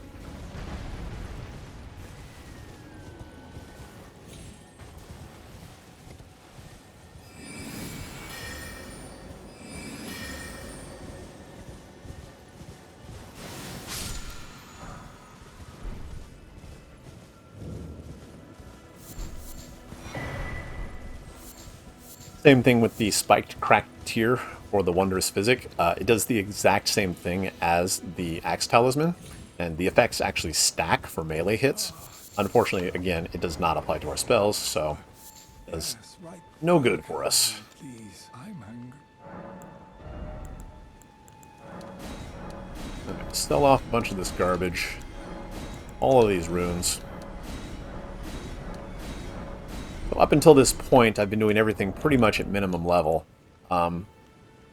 Endurance and Vigor I brought up to 10. Intelligence is still the minimum to equip the staff, 18. But as you can see, I now have 37,000 runes. This is more than enough to level up plenty of times, in addition to buying whatever equipment that you think you might want. Again, I've said this before, I'll probably repeat it numerous times throughout the first few levels. Please level up past where I'm at if you are struggling, even in the slightest. There is no reason to limit yourself. The only reason I'm doing it is for the purposes of this video, just to show that you can do stuff at a lower level, specifically so that you guys can level up higher than me, make things a little bit easier for you. So, level 10, like I said, I think I'll stop in Limgrave at 15. I might go to 20 if Fringe Folk proves to be too annoying, but we'll deal with that when we get there.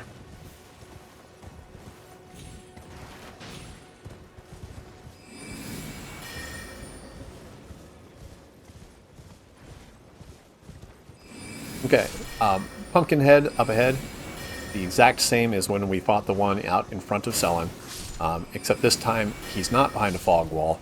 We should be able to sneak up behind him and load up enough Glintblades to just take him out without even having to fight, but we'll see what happens here. Nope, looks like he noticed me, so we'll just do the same tactic as we fought before. Run him around in circles.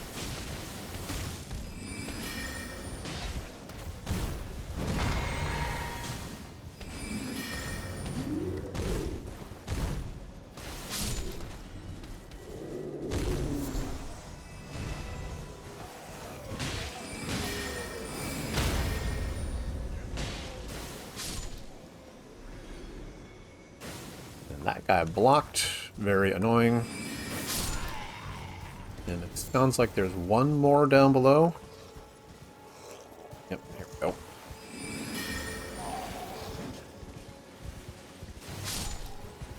Flat and done.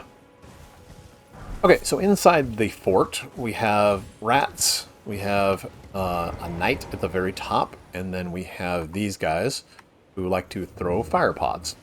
Fortunately, their range is not as much as Magic Glintblade, so you can just shoot him from outside of range. The guy up above, you do need to get a little bit closer, and in doing so, you may run into rats who are, for some reason, working together with the fire-throwing people. They're clearly well-trained rats.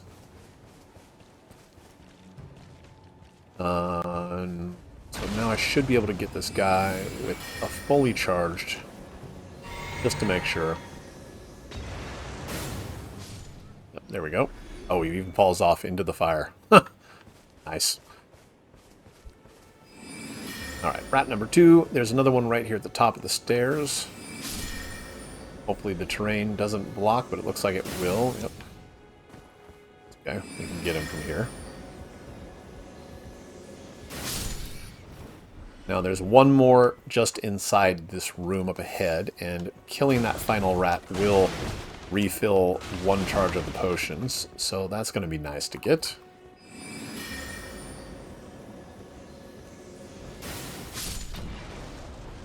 Be careful with those guys in there. You saw how he just threw a fire pot. If I had not rolled through and broken these barrels, if the fire hits them, it will cause those barrels to explode. And if you're next to the barrels when they explode, surprisingly enough, you take lots of damage from all of the fire going everywhere. So just be careful. Whenever you see these red barrels with the white stripes on them, look for sources of fire or enemies that use fire, because that will immediately turn it into a hazard.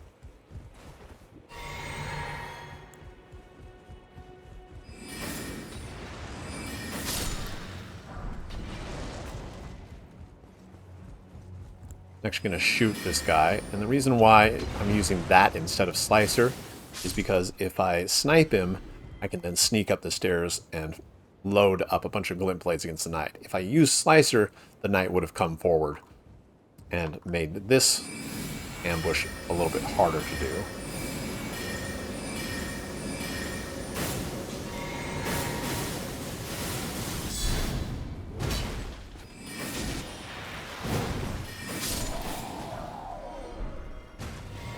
Okay, that is Fort Haight, all cleared. Now, there is a half of the Dectus Medallion up there. I'm going to come back for it when I return to talk to Kenneth Haight. That's done. Golden Seed. Lithe. Okay, so Kenneth Haight is right here. I'll go tell him about his fort, grab these runes, cheese another Runebear, and get an Ash of War, and then stop here in the temple for the Wondrous Physic.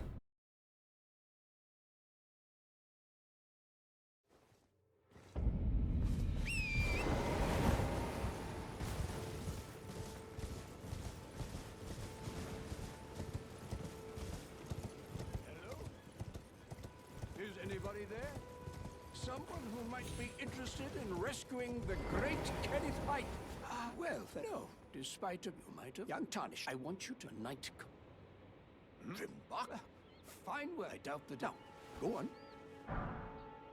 Right, much. What's that look? Well, uneven the which is why just you. Would you like? I see bright. Enter, and who knows? What say you? I shall hold. I see. Right, much. So as far as I know, there's no downside to accepting his offer. I think if you do, you get a slightly different line of dialogue, and he may not actually move back to his fort until you accept. I don't actually remember how that goes. I always just accept because he immediately tells you that he actually can't give you any reward for clearing out his fort, so you're just kind of stuck with it. No consequence one way or the other.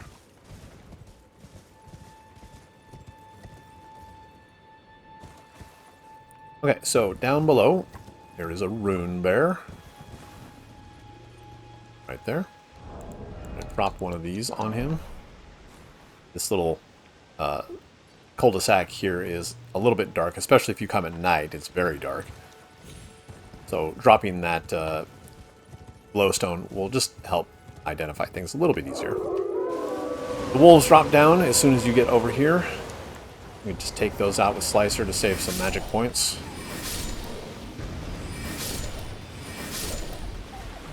Now, he'll spend a lot of time fighting the wolves, and while he's doing that, you can either run in and just grab the loot right here. There's a smithing stone we don't need. Or you can go back around this side, jump up right here,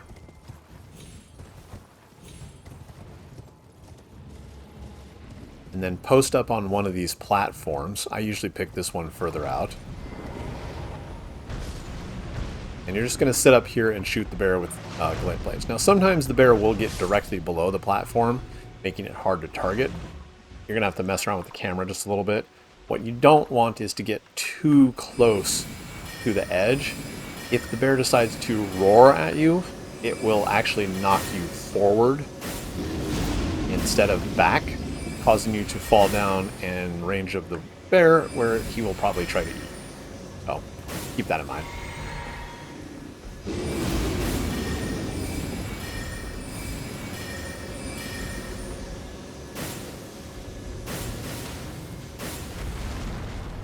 Couple more should do it.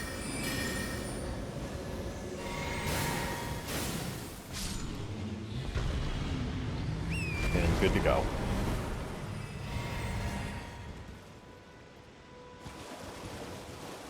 Pick up all the leftovers.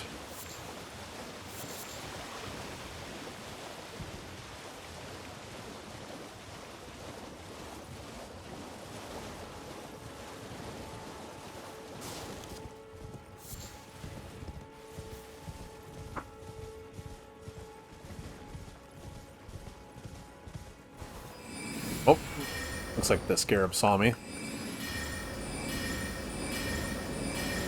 Should not be a problem. Spam spells at him. So even though I said that I was not going to be using Ashes of War, because this is a spellcasting build only, the Sacred Blade is very, very useful anytime you have to fight skeletons. If you are deciding to use a weapon in your offhand or as a backup, putting Sacred Blade on the weapon and then attacking skeletons will cause them to be one-shot, and they will not get back up. So, let's say, for example, I don't know, let's take the short sword here. Slap on Sacred Blade. So it would look something like this. So as long as it has this yellow glow on it to indicate the buff is active, hitting the skeleton with this will knock it down and kill it. Some of them have too many hit points to one-shot it, but regardless, when you actually do kill it the first time, it will stay down instead of getting back up. Very, very useful and efficient if you're willing to use melee weapons. So, alright, some upgrades to the flask. Still at 3 and 4.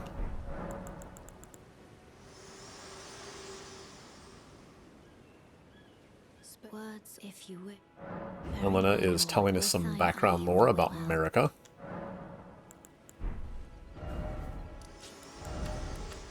All cleared here. Let's go ahead and head back to Fort Haight and tell Kenneth Haight his fort is clear. Oh, don't let me forget. Set the Wondrous Physic. So none of these other tiers actually do us much good. I'll set maximum stamina, very useful because we're doing a lot of sprinting and dodging and rolling and so on. The Spike Crack tier I already mentioned does not work for our spells. The Crimson Crystal tier can top you off before a boss boss fight, but the moment we get another tier that is even remotely better, we'll be swapping that out. Just for the time being, it can act sort of like an extra potion for your healing. So if you run out with only 3 and you still need some heals, then you can always use your Wondrous Physic as well. Alright. Demi-humans. Lots of demi-humans. Whoop. Camera freaked out there for a second.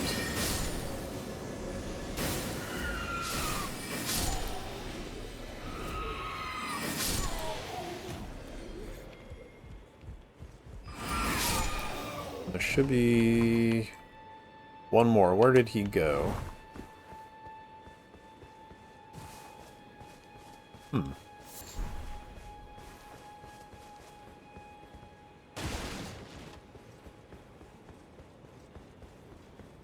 Okay, well, guess I got them all.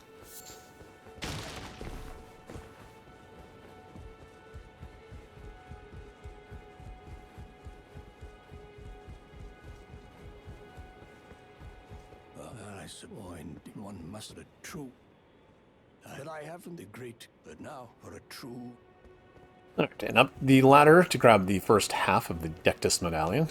The second half is in Caelid, and it's across a bridge and past a couple of bosses that are very high level. Very easy to run and get if you know what you're doing. For the time being, though, we will just leave that for later.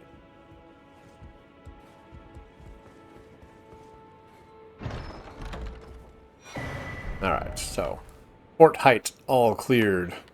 I'll grab these runes and then talk to... Actually, let's do it this way. Let's go ahead and talk to Kale first and get the snap finger gesture.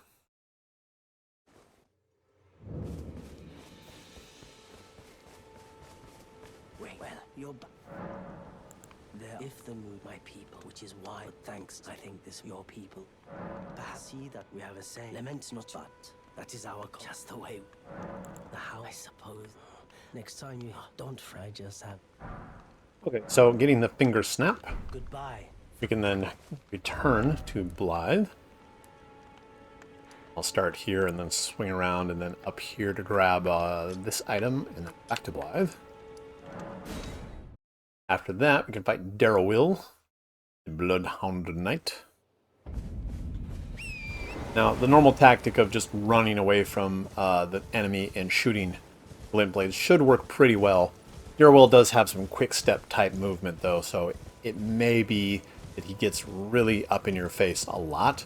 The fallback strategy, of course, is anytime you think you might be hit, assume that you will be hit and then go spam those dodge rolls. Panic rolling directly away from the boss is usually perfectly acceptable.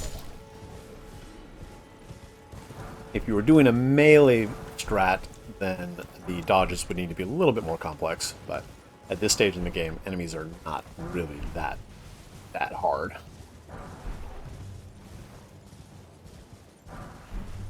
Alright, all of the runes.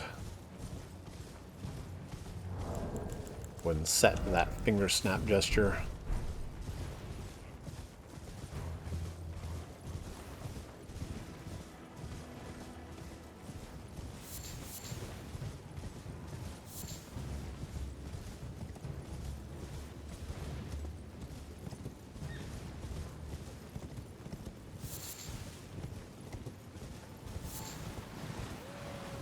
Alright, Sacrificial Twig. This is an item, of course, that if you have it equipped, when you die, you actually do not drop your runes like you would normally. The other effect you can use is if you have already been killed and you're running back to pick up your runes, then having that equipped will prevent those runes on the ground from being lost if you die a second time before picking them up.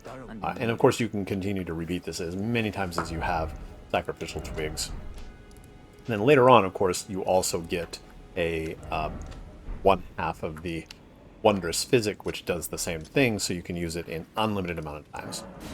So there's not really any point at which you should actually be at risk of losing your runes. Once you get that here for the Wondrous Physic, I believe it's in Altus on the capital outskirts somewhere.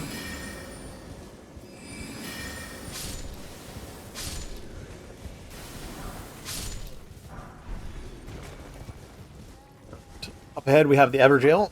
Now, one of the kind of crummy parts about Everjails is that inside them you cannot use any spirits. So these are generally going to be fights that are a little bit more difficult. In this case, Blythe is available. If you've done all of the parts of his quest up to this point, you can summon him and use him to help you fight if you need to. I'm going to do it solo. Make sure to hit my extra stamina. And one of the nice parts about Everjails, however, is that the fight doesn't actually start until you leave the outer circle of the kind of the stonework on the ground here. The boss will always come from this blue glow, so you can do something like this where you run all the way back over to the other side. Give yourself plenty of room to charge your spells and have Darrowell run straight into them. Just watch out for those leap attacks.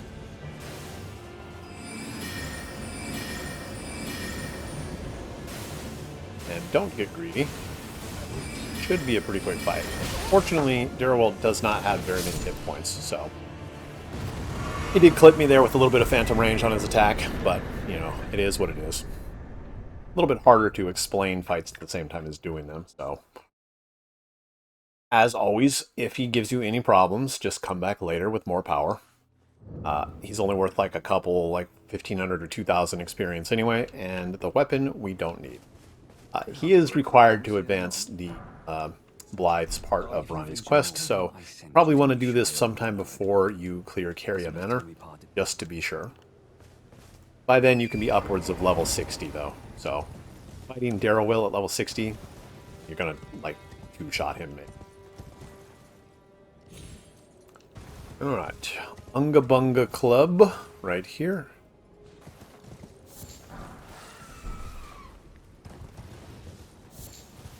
Then we'll go and rescue, what's his name, Boc from the cave, I think. Actually, no, let's clear out this caravan and then fight the Knights Cavalry. Followed by, what's his name? The Narrajus, the Bloody Finger, I think his name, the NPC invader. Who is designed to kill new players by being completely unfair.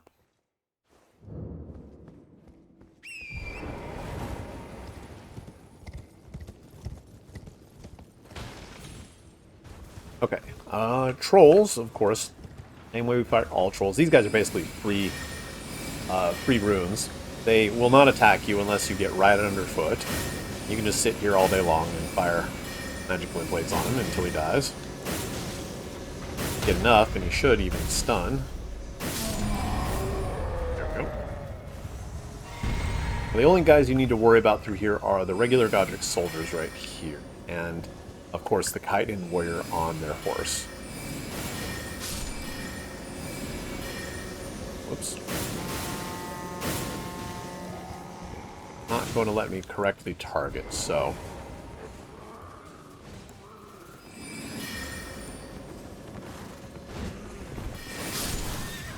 good old Carian Slicer. So that guy got his horn alarm off. So all of these guys ran over to check on what it was. Looks like they didn't actually see me though. Oh, except for the soldier.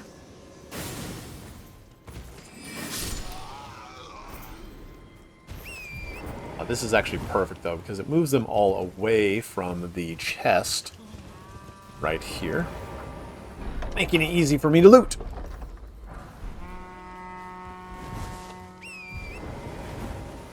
Let's see. 1 full bar plus 2 potions should be plenty to fight the Knights Cavalry. Now, in a lot of ways, the Knights Cavalry is actually pretty similar to the Tree Sentinel.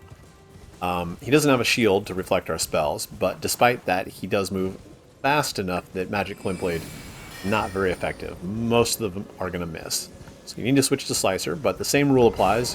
Whenever you're sprinting to get behind the horse, you want to stay on the side that does not have the weapon. The Knights Cavalry is more mobile and more dangerous, so you'll have to adapt your style a little bit. Staying directly behind the horse is not as easy, and you want to be hitting the rider and not the horse anyway, so just don't get greedy. Some of the attacks you will have to dodge, like that one. Sometimes they'll drag his weapon on the ground as well.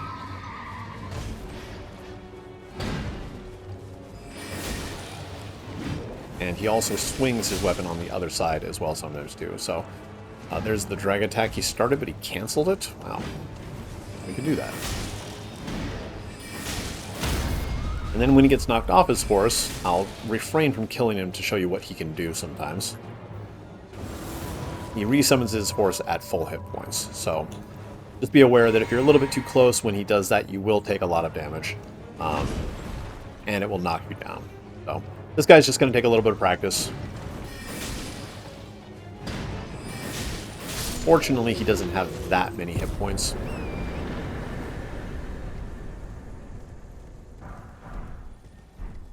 Right. 2.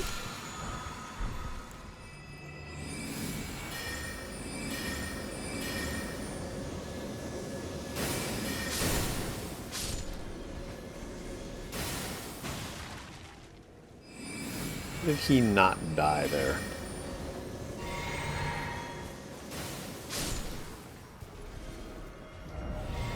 Okay.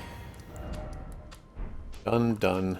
So, Nergis, I'll come at him from the north. Now, if you take a little bit too long in this fight, Yura will eventually show up to help you. But, because we have Magic Glintblade, the fight should be over very, very quickly. Nergis is one of those enemies types that will automatically dodge all of your spell casts. So you do need to be a little bit careful here to only cast 3, maybe 4 Magic Glintblades in a row. If you continuously cast, what will happen is by the time your first spell goes off, you'll still be casting, and the timing is such that your cast of the 4th or the 5th Magic Glintblade will actually cause Nergis to dodge the first one. A little bit funky, but just line them all up like this and let him run right into them.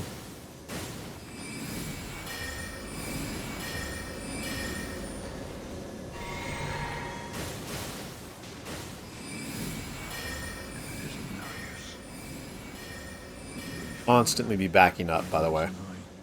Worst case scenario is you get back far enough that Yura actually starts to interfere, but very, very easy fight for us. Unlike many builds, especially melee builds, have a hard time with Nergis because he is very aggressive, dodges like a madman, and has completely out of pocket levels of damage. Like, it is ridiculous. Especially when he hits you with the bleed proc. It does like a third of your hit points. It's really dumb. The developers very, very clearly want you to get help from Yura to beat that guy. So don't be surprised if he is a little bit harder of a fight.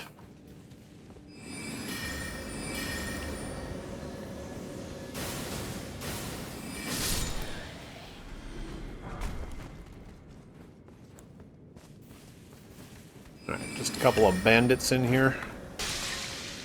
Watch out for that poison pot. That will completely poison you in one hit.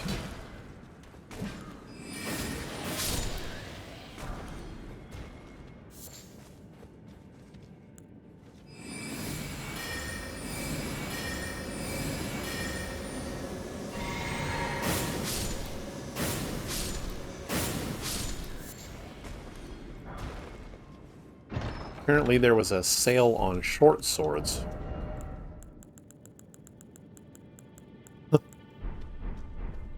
Okay, quick note about fighting patches.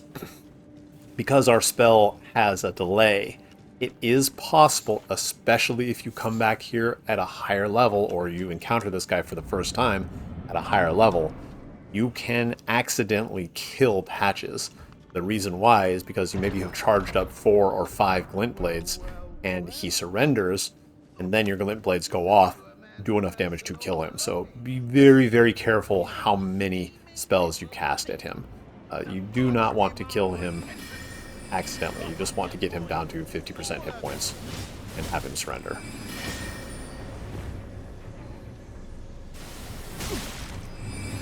couple more should do it. One more, maybe? Oh, maybe I can do it with the Carian Slicer. Run right into his spear. There we go. I surrender. White flag and all.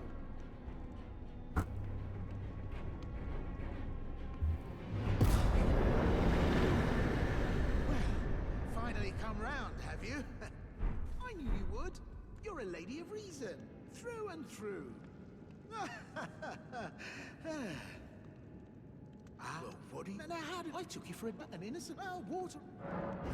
I'm tarnished, like only for now, in exchange for... Honestly, frankly. So don't be... I'll be ready to... Okay, so he wants us to return. So let's go talk to Yura. This part of Yura's dialogue is required to advance his quest, so make sure that you get this piece. He's going to be right down at the bottom of this drop.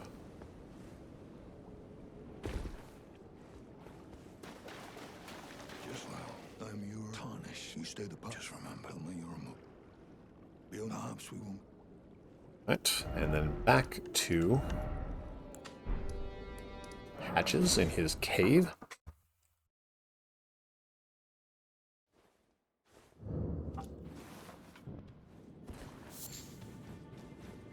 This time around, you can just run past everything.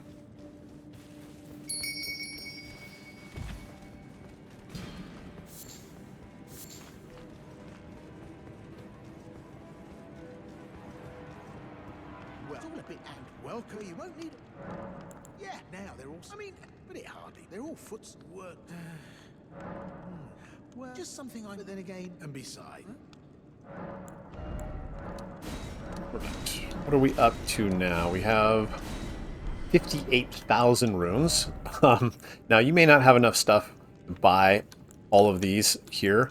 I recommend at some point you do gather up 5,000 runes to get Margit's Shackle. The Stone Sword Key, he's charging 5,000. You can get these from Roundtable Hold for, I think, like 3,000 or something. So I'm going to buy it just because. But if you do need Stone Sword Keys, get those ones from Roundtable first before getting the ones from Patches, because he is definitely overcharging you. Alright, immediately to the trap chest. This is going to send us to the middle of the Mistwoods, where all of those Runebears are.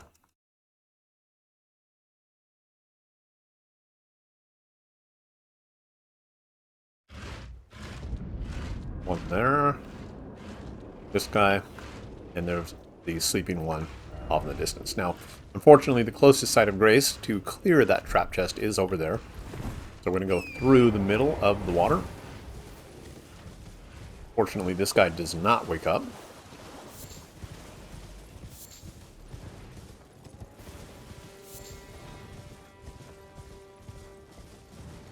And remember, we need to rest at the site of grace, not just activate it. So if you haven't hit this one yet, make sure you turn it on and then actually sit down.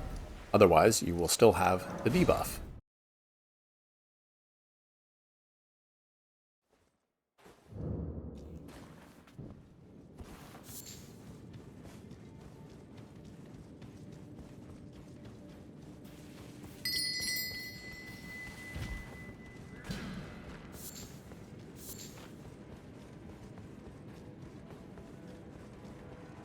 And here we are once again. Well, maybe it's... But I'll forgive at any rate. Don't miss... Cheers for that. Okay, so that's Patches all done for Limgrave. So now we're going to finally head over here and rescue Boc and grab a couple other items on the way. A little bit of dialogue from Kale about Blythe. Wonderful. He's boring. Goodbye. You will need either a torch or a lantern for the cave up ahead. It is very, very dark. Even with your brightness on your screen turned up, it can be difficult to see where to go. So you definitely want some form of light to be able to go into this cave. Now, if you want, you can stop and farm these don't know what to call them, puffins. They do drop feathers that you can use to turn into arrows. They also occasionally drop the foul feet that you need to create like gold and silver pickled foul feet if you want those buffs. Oh, that one's going to knock him out of the air. Oh, all the way down. Nice. But these things are all over the place on the beach, so anytime you need some of those items, you can just come down here and start farming. This vendor, you want to actually buy the short bow, and that's only to hit certain triggers in certain dungeons that cannot be activated by hitting them with spells. For instance, in the Fringe Folk Hero Grave here in Limgrave, you need to shoot a rope holding a giant pot, which will then fall down and destroy the chariot inside that dungeon. So you also want to buy this recipe.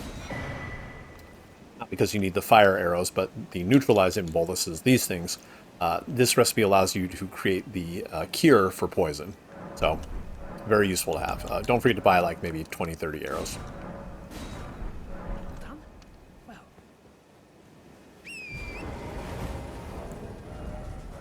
Buy poison. Put those right here on the bar next to the Wondrous Physic. That way they are available if I ever actually do get poisoned.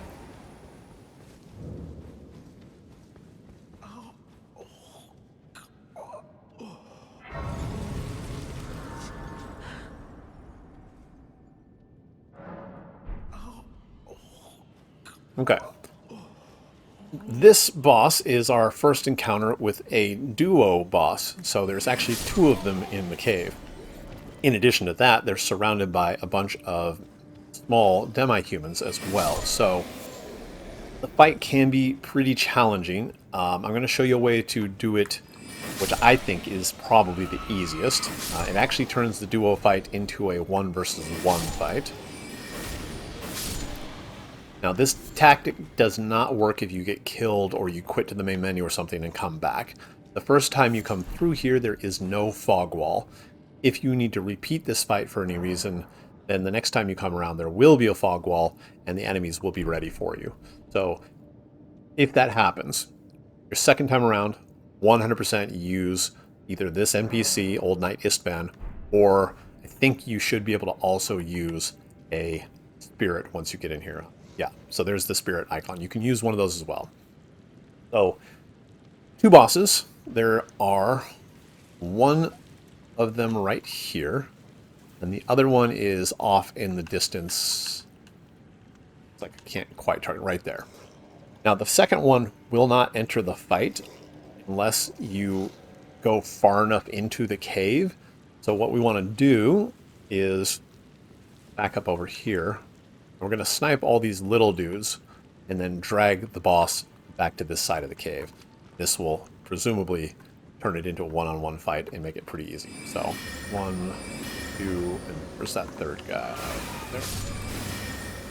Now you can use Slicer or Glintblades. Slicer does sort of stagger and stun lock these guys, but you need to wait for them to do an attack like that, and then you can run up on them. Usually you can only get 2 of them off before he starts dodging. And while he's in the air, he's completely immune to damage, so don't do what I did and just get hit. Slicer does more than enough damage. It's probably the strategy you just use. The second one is just sleeping and not aware. This guy you can just blow up with Glintblades.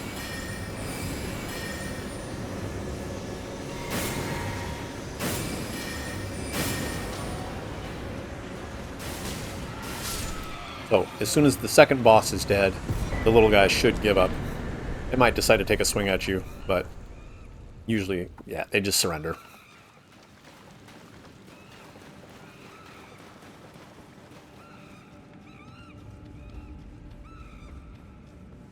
As I said, if for whatever reason that strategy fails and you have to come back, absolutely use a spirit or a summon. If you still want to try to solo it regardless, you're going to have to rely mostly on Slicer because the both of the bosses will aggro on you straight away.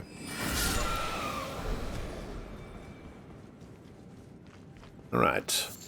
Outside here we have Dragon Communion Chapel, or church or something like that. This is where you would turn in your dragon hearts for incantations of the Dragon Communion School. But of course, we're doing sorceries, not incantations, so it's effectively useless to us.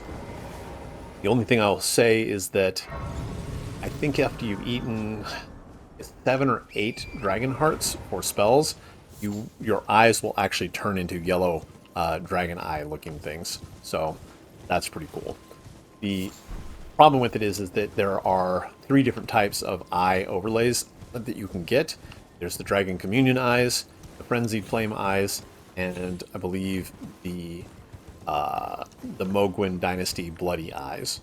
Of the 3, I want to say the Frenzied Flame eyes overwrite everything, but I think it's actually the Bloody eyes. So it's kind of lame. And unfortunately, you can't choose which one of those you have, so if you get multiples, the one with the highest priority will just overwrite the others. And you can only turn them on or off at the cosmetic mirror in the Roundtable. So if you like the look of one of those types of eyes, either use the mirror to make a facsimile, try to make your eyes look kind of the same, or just don't do the quests for the 2 factions that you don't want. You can also look up on the wiki which one of those takes priority.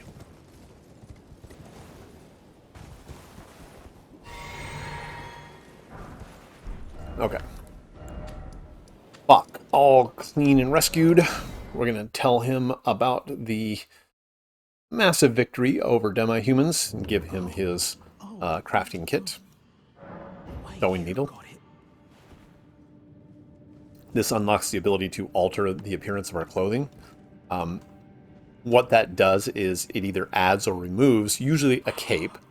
Sometimes part of a helmet can be removed as well. If you remove a piece of item, like for instance with this this outfit I've got on right now, altering the garment will remove the cape. It costs 500 runes to do. As you can see, the weight goes down, but the defenses also are universally lowered. Same thing with the astrologer robe. You can remove the outer layer. It makes it lighter, lowers the defenses. Each time you do this, you can go back and forth, costs 500 runes. You can also talk to Boc up here. And anytime you have Boc do the alterations, he will do it for free. So 500 runes, really not that much, but free is better.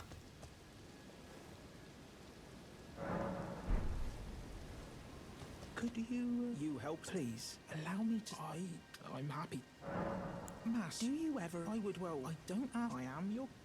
So, same thing. You can see at the bottom there is no cost of 500 runes. So, very, very nice. Boc will follow you all the way to the Erd Tree, and as long as you don't pick the wrong dialogue options, Boc will also stay with you for the rest of the game. Unfortunately, he does not go into the DLC. I'm a little bit disappointed that the developers didn't allow any of the storylines from the base game to persist into the DLC. It's all completely separate.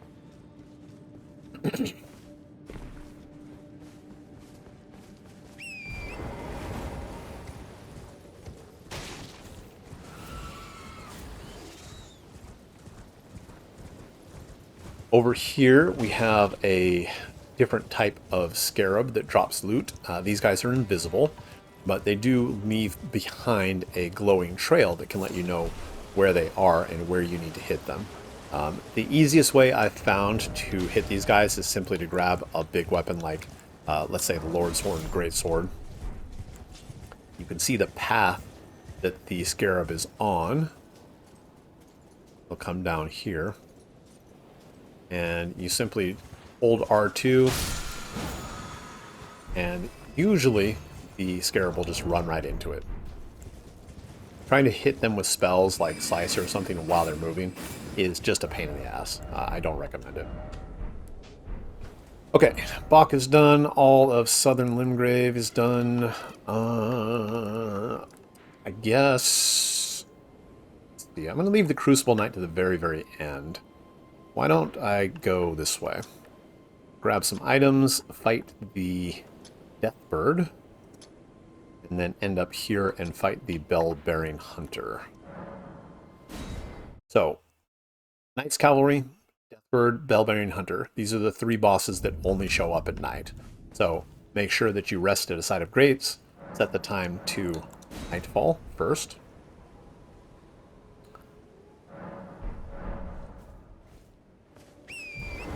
And then head up to the boss.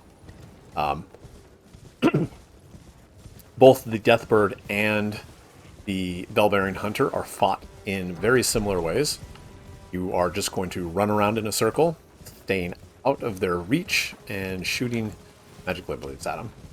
You can fight them in melee range with Slicer if you want, but it's more dangerous in both cases with both bosses. So, don't recommend it. 100% use the horse to your advantage. You have more speed and don't need to even risk being hit. Now, you do have to be careful, because similar to Agheel, both of these bosses have a very, very deceptively long reach. If it looks like you might be hit, again, chances are you will be hit. So anytime you see them even start to attack, you want to sprint away.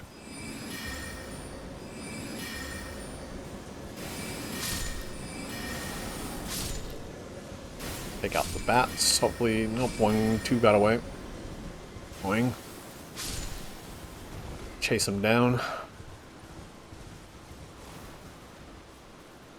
There is a tactic you can use that involves getting aggro on the trolls, and then when the trolls and the Deathbird are swinging, they will occasionally hit each other. To me, it seems a little bit chaotic and uncontrolled. I don't recommend that tactic, but if you really want to get clever, you can give it a try. In this case, targeting the head of the boss is actually preferred. Normally in melee, you'd want to target the body, but for this guy, because he's just going to stupidly walk towards us, targeting the head for that extra damage is just free damage that you don't want to give up.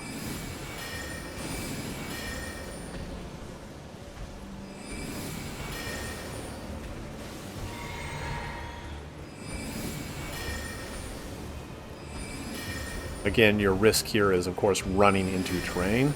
Also, being too close to the boss when you have to drink a potion. Being downhill from the boss, as you just saw, gives him a little bit extra reach. Of course, ended up causing me to get hit, but usually that's how the fight goes. Pretty simple.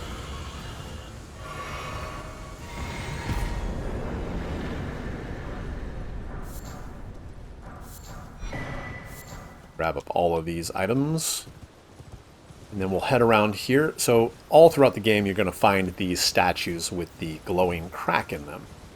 We need to break these open so we can get the smithing stones out. Normally, you can't do anything to them yourself. You can't, like, hit them, even with a colossal weapon, or slice them with a spell. You need to get the attention of, let's say, this guy. And have him run into it.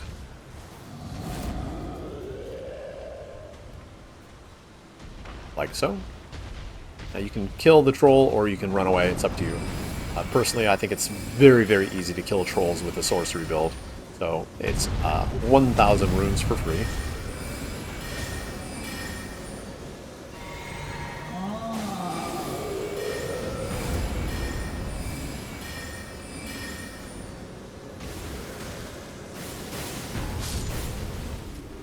There we go.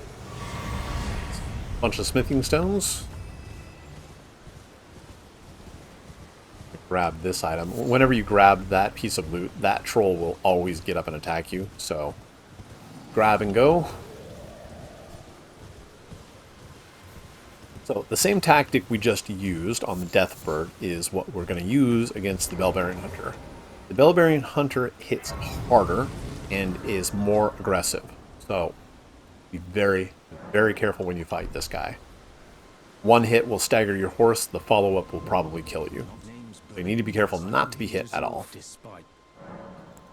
Such that there's nothing any interest. All I know is that there's a memento find that tower. It grants. Alright, so exhaust Bernal's dialogue, rest at the site of grace. In order to get the Bell-Bearing Hunter, we need to actually talk to Bernal again.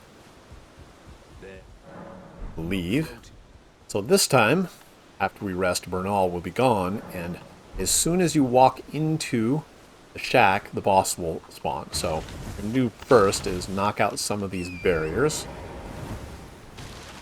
I also like to drop glowstones so that I can see when I get close to the tree and I can see the boss a little bit better. Again, your main risk is running into the terrain, running out of magic points, and then trying to drink while you're a little bit too close to the boss. Now for this guy, you can actually start by manually aiming. Put your head right on the level of those sandbags inside the shack. And just outside the shack, charge up 2 or 3 of these. You can move in, trigger the boss, back up and fire up the rest, and then get on your horse and run away. Gives you a little bit of free damage right at the beginning. So, you're going to want to rely on quick casts. You're not going to be charging anything. It's just too risky. The second 2 swings of that 4-hit combo he just threw will reach further than the first 2. So be very careful that you give yourself a little bit of extra space. Oh, watch out for the shack.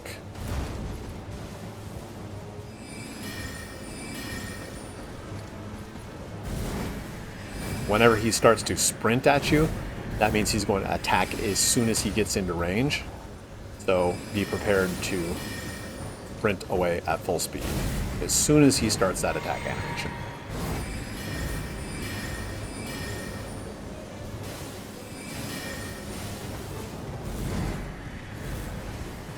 And perfect hitless run.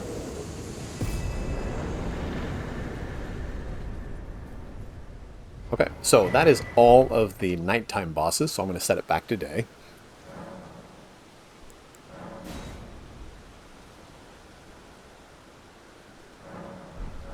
The bill bearing that you get from defeating him, you would take to the vendors in Roundtable and trade it in. It unlocks the ability to purchase, I believe, thin beast bones and feathers for arrows.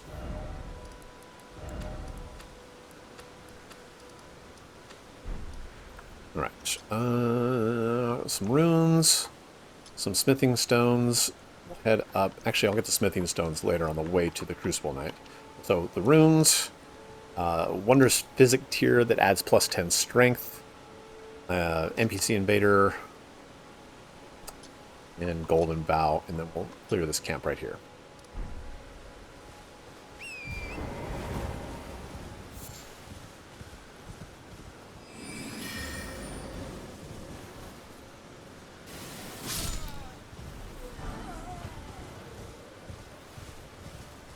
Careful not to get hit by those 2 guys on the way through to grab those fire arrows.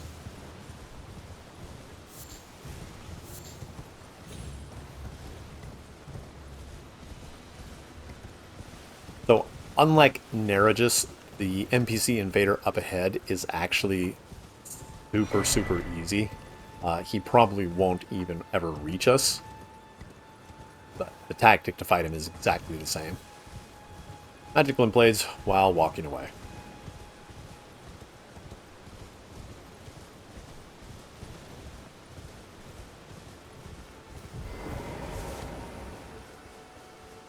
He pops up almost exactly where that blue line is.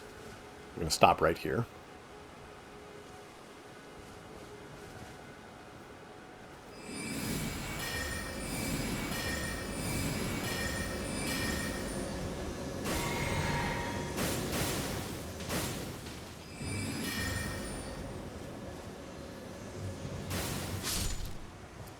Easy cheesy.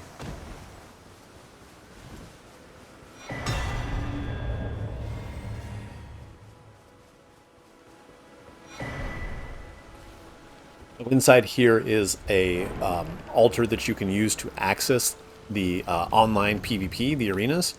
As I said at the very beginning, this is not a online playthrough at all, so I will not be engaging. I just figured I'd show you how to unlock this.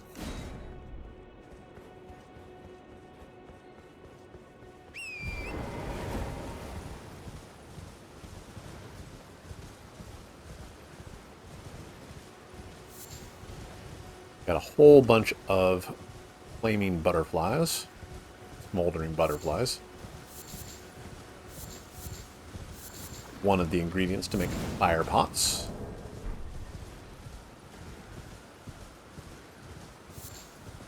Up top, there's the scarab.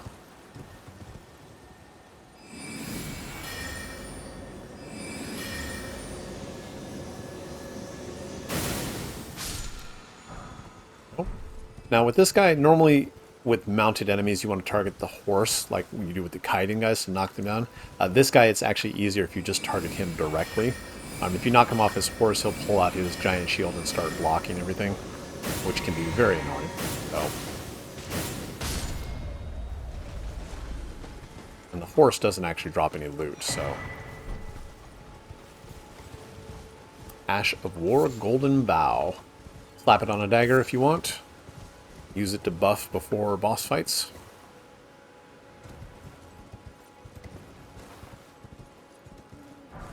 Got the lance.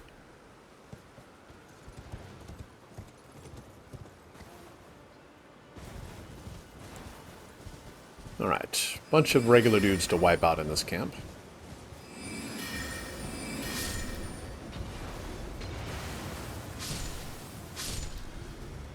Big dog.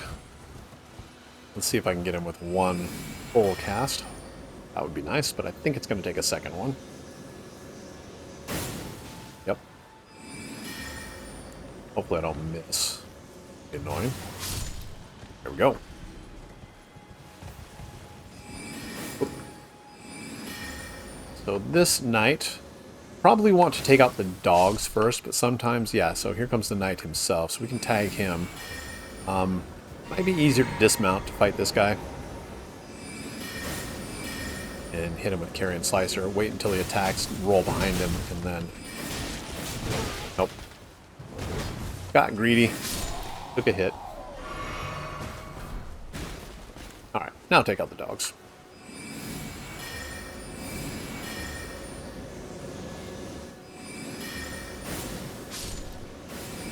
Come on. Camera is not cooperating.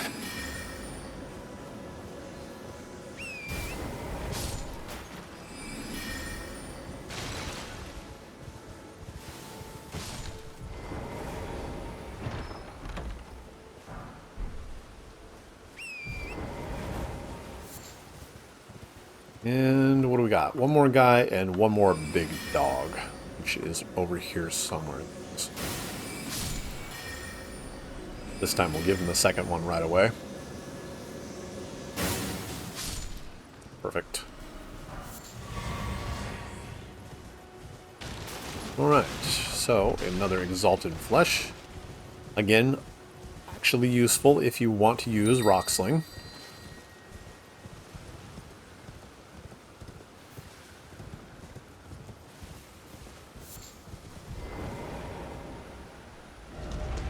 Okay, done.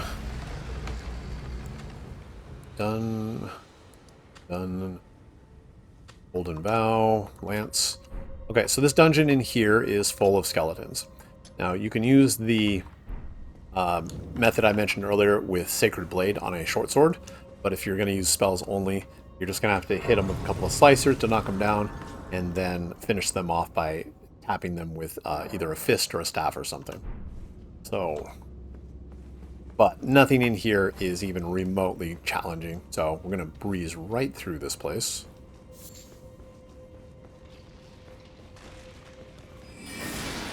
One, two. So they get knocked down, they have this little glow. If you don't hit them with some form of damage in roughly 10 seconds, they get back up. Kill them again. Whoop.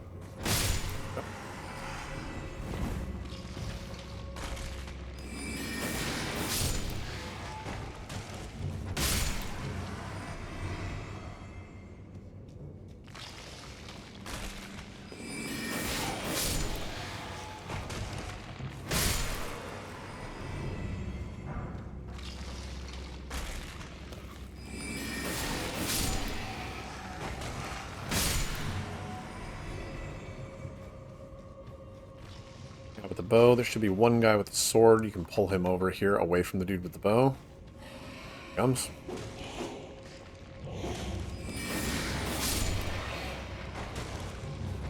Oh.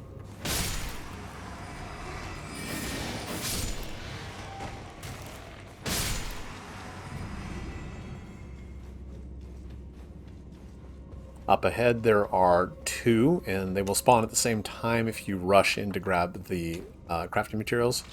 But if you go to the right here, you can pull them away one at a time, which is always preferred. You always want to fight enemies one at a time whenever possible.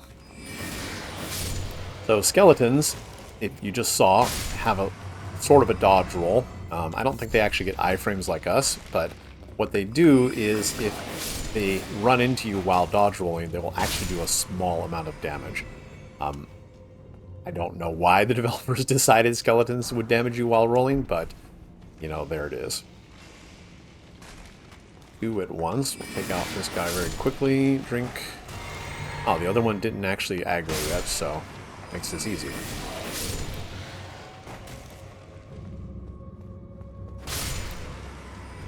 And this guy should pop up in a second here. Sometimes he takes a little motivation. You gotta kick his skull around. And back, maybe there's a trigger. There we go. So, wait for him to shoot, and then run in. Hoping he fell down. Wonderful. Okay.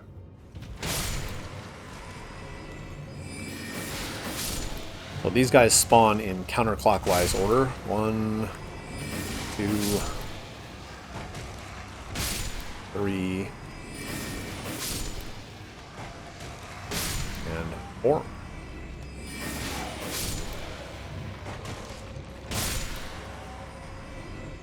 There's another couple guys right there and right there. They don't pop up until you run into the room with the switch, and you should be able to see them get up here in just a second. Pull the lever. There they go.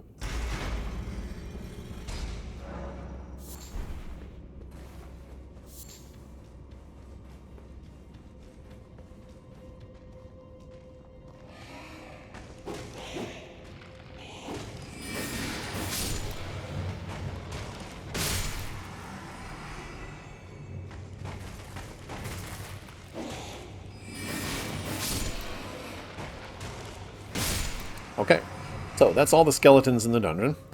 The boss of the dungeon is a Black Knife Assassin, which fortunately for us is wounded. She will be very, very slow, and we can just pick her off with a bunch of magic blades. Now, if you had to fight her in melee combat, Black Knife Assassins get a lot more dangerous, and there are several of them where you don't really have an option. You have to fight them in very closed, small spaces. Each time you fight one of these, they get a little bit harder. They add new abilities. They fight in a smaller and smaller space, it seems like, but this one is very easy. You can see her dodging all around, so make sure that you only cast 3, maybe 4 Glintblades, and then let them fire before starting the next one. Just like that. Also, do not forget to loot this chest. Death Root is something we're going to give to Geraint as part of his quest. Alright, runes, mounted talisman, Alexander, another dungeon, and over here to a vendor. Almost done with Limgrave.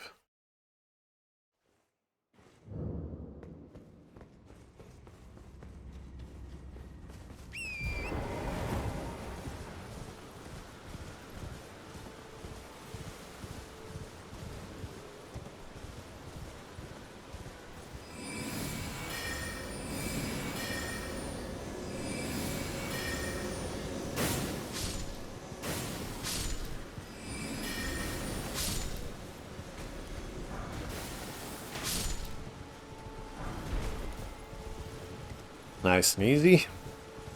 3 runes. We're up to almost 60,000 at this point.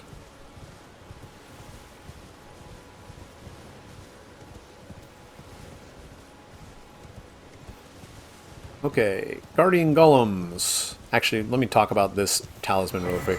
Similar to the Axe Talisman, you might look at this one and think, you know, hey, enhances all your attacks while horseback. Again, it's only physical, like melee weapon attacks. It does not affect spells, unfortunately. Golems, they have several weak points. The ankles usually are the good place to start. These guys do have lots of hit points and extremely long reach. You want to generally stay at extreme range unless you want to get right up underneath their feet and slice them with your melee spell. Usually it's safe to just charge up fully and then back off. Let it do a very, very slow attack. Run back in, shoot another couple spells, and then get out.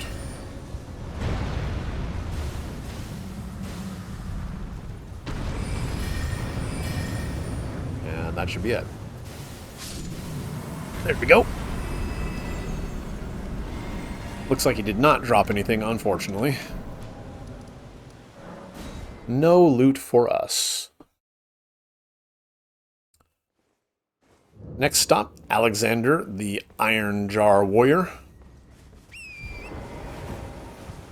This is an NPC that will follow you almost all the way to the very, very end of the game.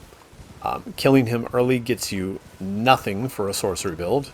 The talisman he drops increases the damage of Ashes of War by 10% if you kill him. But if you go all the way to the end of his quest, not only will you get a bunch of loot on the way, but he will also give you a better version of the talisman called the Alexander Shard, which increases damage from Ashes of War by 15%. Very, very good for New Game Plus. Well, I and beyond upon this, I'd heard doesn't I read me. I've heard. Okay, he also tells us about the Radon Festival. Make sure you talk to him until he starts giving you that line about, I've heard the story of a festival, blah, blah, blah. All right. The cave ahead is unfortunately very, very long. At this point, I'm actually going to change the number of flasks that I'm using to 2 and 5. I've got the Wondrous Physic with an extra half health bar heal anyway. In addition to the 2 potions, that should be more than enough to be able to clear this dungeon. This place also is another very, very dark cave. You will need either a torch or a lantern.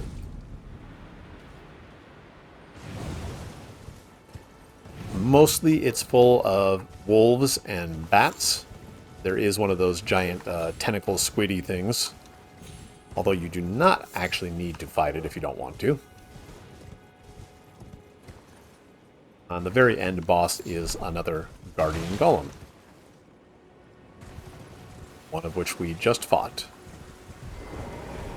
So I recommend while you're clearing this dungeon to use Carian Slicer as much as possible. There are a lot of enemies in here to kill, and you need to conserve as many of your potions as you can. There are also places where you can actually fall to your death. This one I think you would just probably take some damage, but later on there are giant pits with bottomless pits in them where you will absolutely die if you fall all the way down. Like right here, you fall all the way to the bottom of that, you're definitely going to die. Alright, wolves. More wolves. Wolf number 3.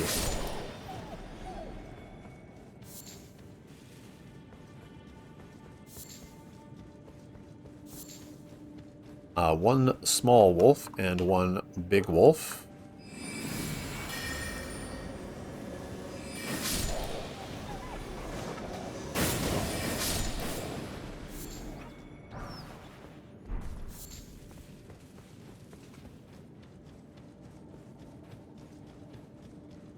Parkour. Jumping on these platforms.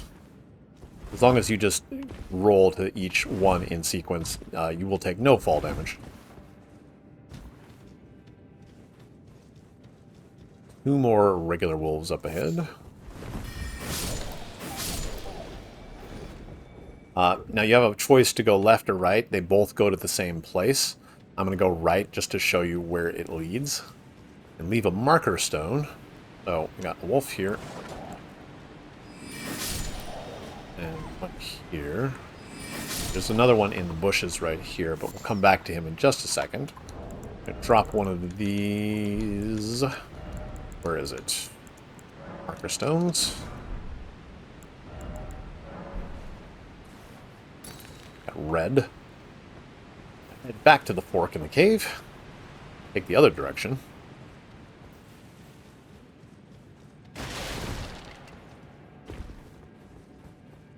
There's one wolf on the left up here, waiting to ambush.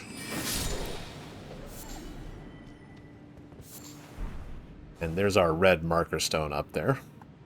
Got a big dog here, and a little dog there.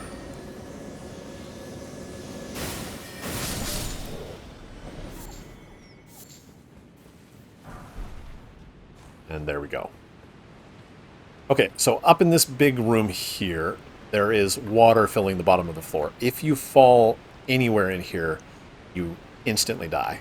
So try to be very careful. Fortunately, there is a Stake of America right here, so if you do end up falling in, you can just respawn right here. You can even intentionally get yourself killed to refill all your potions. It's up to you if you want to do that or not. We have a bat. There's another one that flies over here. I need my potion. Careful to not fall off the edge of this cliff when taking out that bat. I've done that a couple times. Felt really dumb. There are a couple of bats here on the platforms. I actually like to save points by throwing fire pots, since the angle is perfect for it. You can also hit them with magic Glintblade from here. Both of them work. Right up ahead, you can see there's a bat hanging from that cave. There's actually a second one right behind it. I like to throw a pot and then switch to Slicer and get the second one. Witties.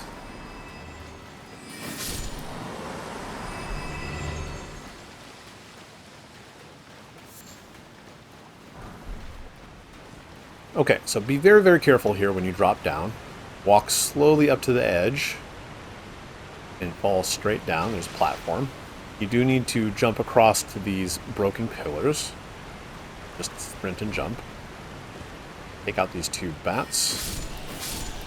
Now there's two ways you can go here. The easier way is to simply jump over onto that pillar there that goes straight to the boss. If you want to get this piece of loot up here, however, you need to do this double jump from that pillar to the next brazier over there. So line yourself up, sprint, jump, don't stop, just jump right again, and you should be fine. Up ahead is a large squiddy. Now there's two ways to fight this guy. You can hang back and snipe with Magic Glintblade, or you can rush in and use Slicer. I like to rush in because it's a little more efficient. Sometimes it will go into ignoring your hits. If that happens, as soon as it starts to attack, you want to just spam roll away back down the cave, because it cannot actually come down into this cave. So then you can sit here and heal, shoot it with Magic Glintblades, whatever.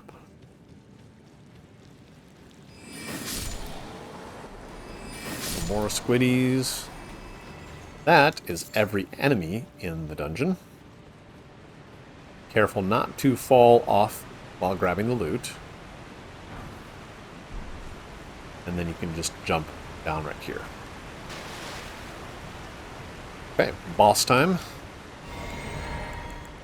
Refill up some of these crafting materials.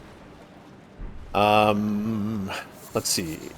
Wondrous Physic, and same tactic as we used on the last one of these golems. We're just going to target the feet and just shoot Magic Glintblades. Stay at maximum distance. Any of the attacks that he does usually can just be sprinted away from, but better to be safe. This one you do have to roll into, fortunately.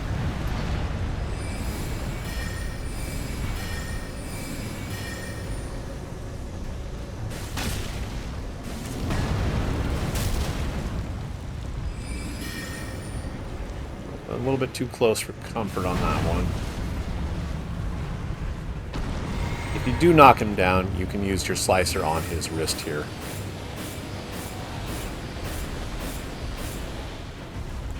one last Glintblade should do the trick.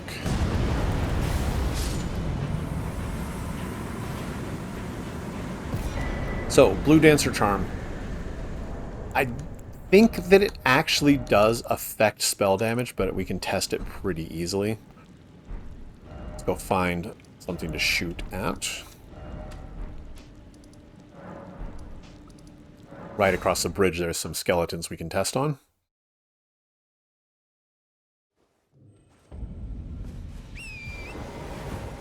I do not recommend trying to fight these guys. They will stun lock you with their head slam.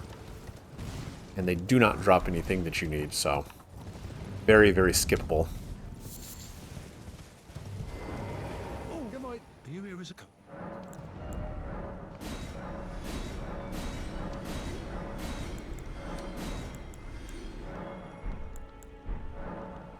Okay, another cracked pot. It's up to you if you want to buy this or not. Poisoned arrows do come in kind of handy in a couple of spaces throughout the game. Bandit mask just for fashion. Arrows, whatever.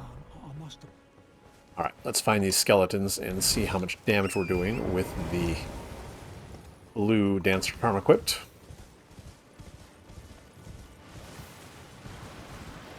Alright, do we have two skeletons that are the same? Oh. Yes, we do. Okay, 176 with the Blue Dancer Charm. Wait till he gets up.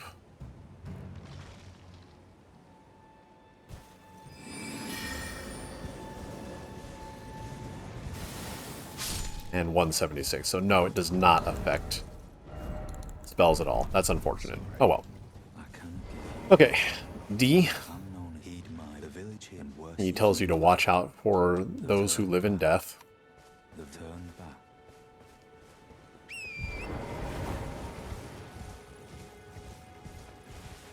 The boss up ahead is a... what do they call it? They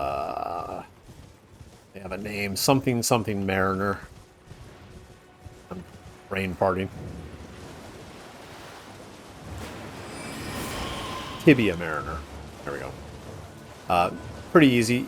He can sometimes spawn right here, in which case he'll just run around shooting Glintblades at him. Most of the time he shows up over here, and it's just very easy to get up on this cliff and shoot at him from here. Complete and total safety.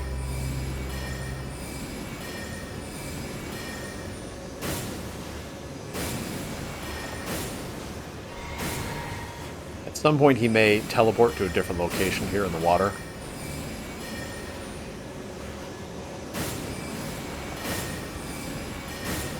We'll find out. Well, it looks like he got staggered. He may also sometimes get out of reach of your Glintblades. No, looks like he's turning around. Good.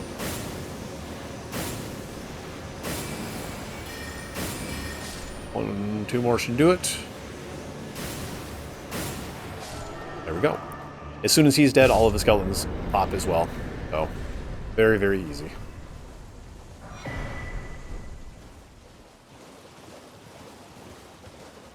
Death route number 2. D will tell us about the teleporter to Grank's Sanctum. I have a matter the beast. What say you? Very well. I've marked the... It will lead you. I've spotted an ill someone and must. What a map indicate will lead you. What a map indicate. There we go. All his dialogue is done. Now on your map you can see this little marker to the teleporter that we will take to Grank's Sanctum.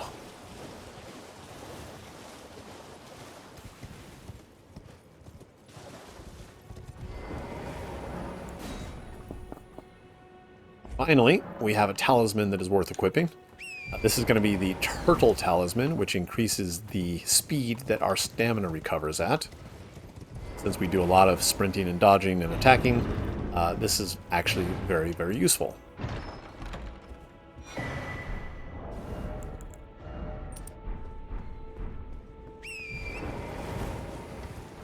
Okay. Merchant is done. We've talked to D and cleared the Mariner.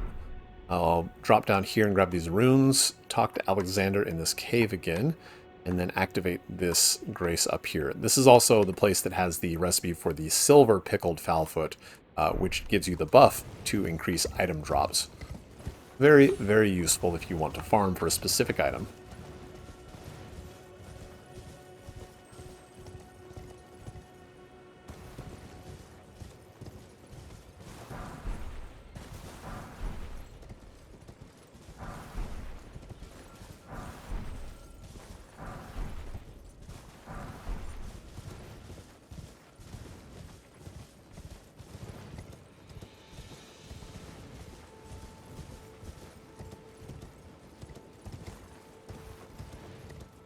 Up the Spirit Spring, and into the cave we will find Alexander for the second time. How he got in here, complete total mystery. It's too big to run down the tunnel. My theory is that he teleported. He's always talking about calculations being off.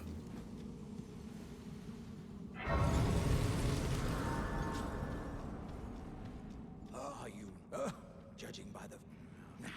But I'm sorry, it Seems my calculations must have been off. Many, it's my... It is my... And what do you think? Many, it's my... It is... Okay. So the door is locked from this side. Why a simple wooden door stops us at all, we have no idea. Typical FromSoft logic. We're going to actually head up to this temple in the Side of Grace here. Then we're going to come down to the cave here, sprint all the way through it, and then open the door from the other side.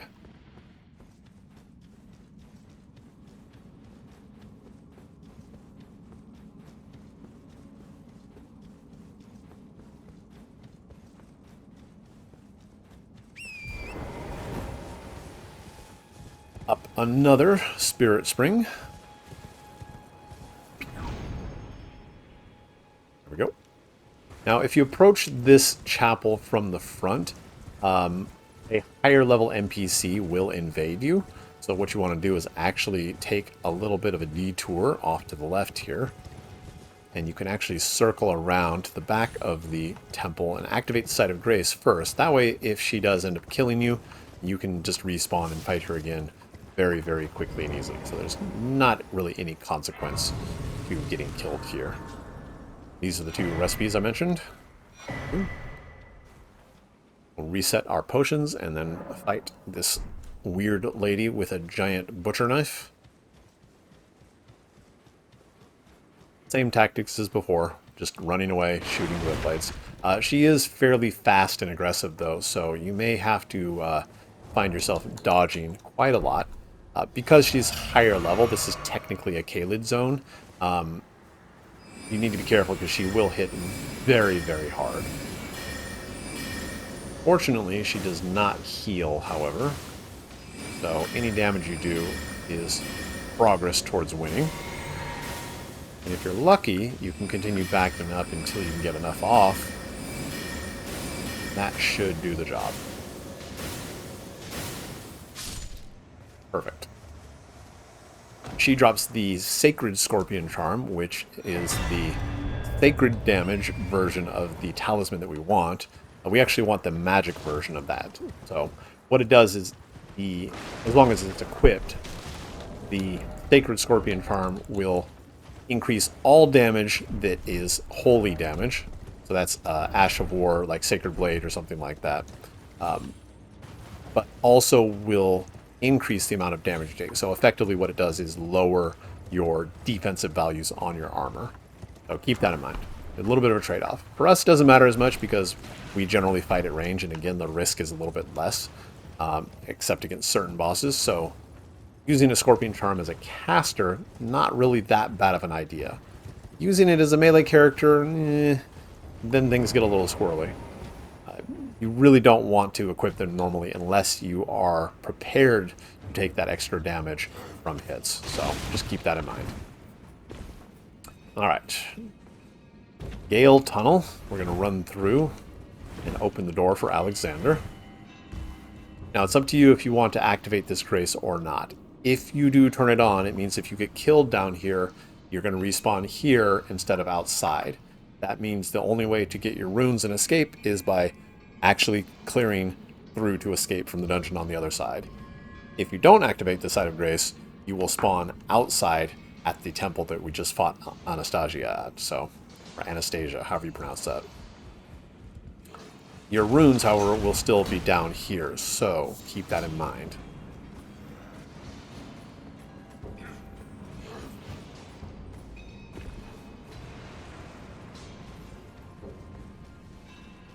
Not stopping for anything.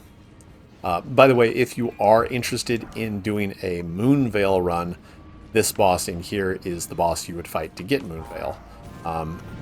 However, it is a higher level enemy, and it is a magma worm. These are normally annoying to fight in regular conditions, but for this guy, the room that you fight is very, very small, and the worm is very, very large, so I don't recommend it unless you know what you're doing. Oh, lady, this was supposed to... What's going on? Well, Here to the festival. Doesn't the... Okay, so he's all done for Limgrave. We're going to exit the cave here, and then it is time to level up and fight the Crucible Knight.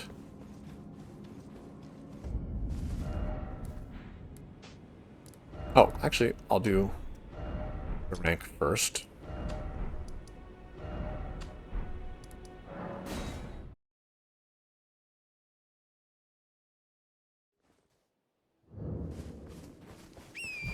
Okay, through the teleporter. Right over here.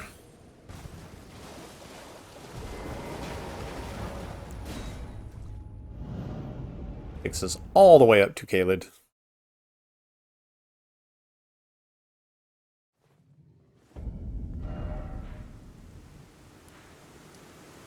So, just for clarification, this area up here is roughly level 90 to 100. So everything in here that is an enemy, you do not want to tangle with. Even if you're like level 25 or 30, things will kill you in 1 or 2 hits, so be very, very careful. Garank up ahead is a friendly NPC. We're going to give the 2 death root that we have to him. In return, he will give us a couple of items.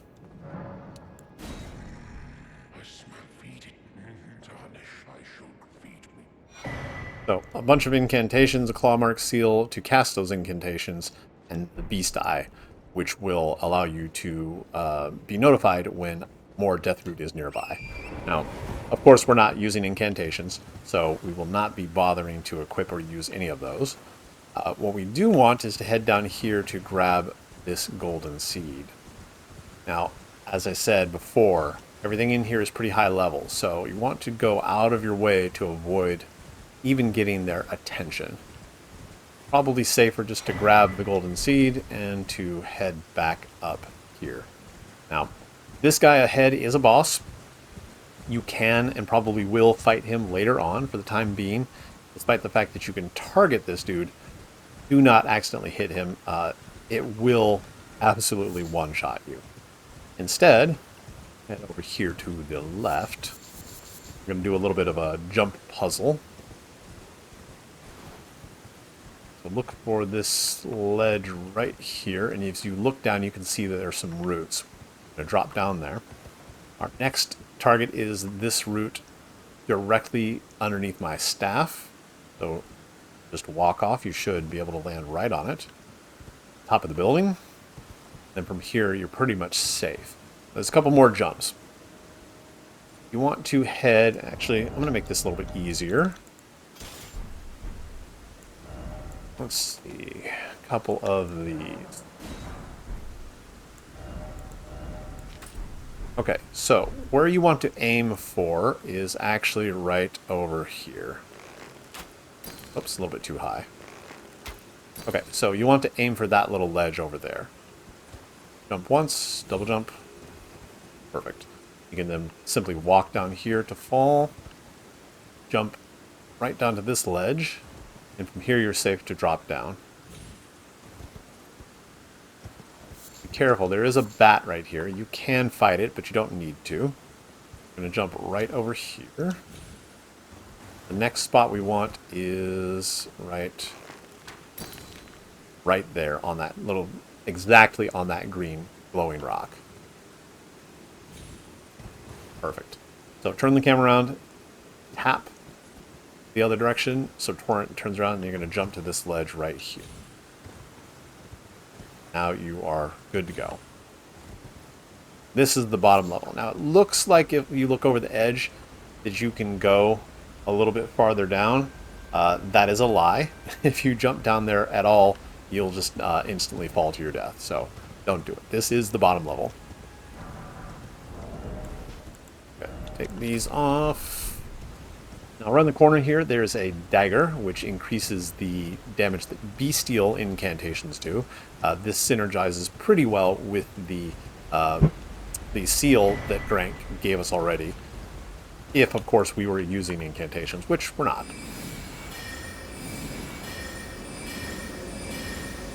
Do need to kill this bat, just to get him out of the way. Because over here, we have a talisman that increases our physical defense. So that's your slashing, piercing, standard, and strike damage armor values. And we are done with that. So, next up, grab a talisman here that increases the range of arrows and other physical projectiles. We'll fight the Crucible Knight, grab a gesture right here, another Starlight Shard, and then our final dungeon of Limgrave before going to the Fringe Folk Hero Grave. So, let's go ahead and head down to the Crucible Knight.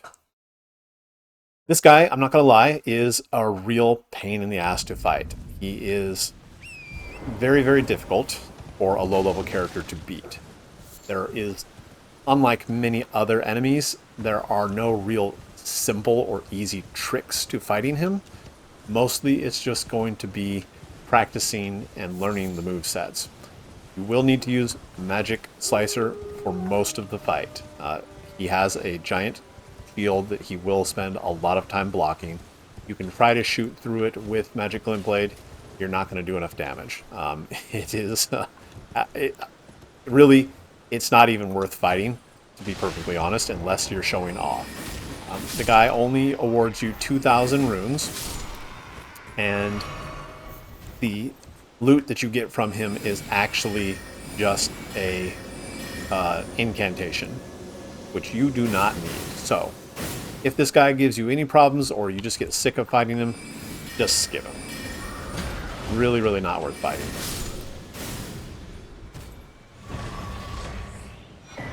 That being said, I am going to fight him,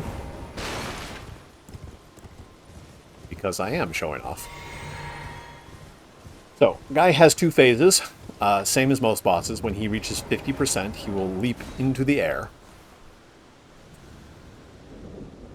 When he does this, it signifies the second phase is started, and then after every single attack or combo, he has the potential to throw an additional tail swipe as a follow-up, so you need to be very careful about that.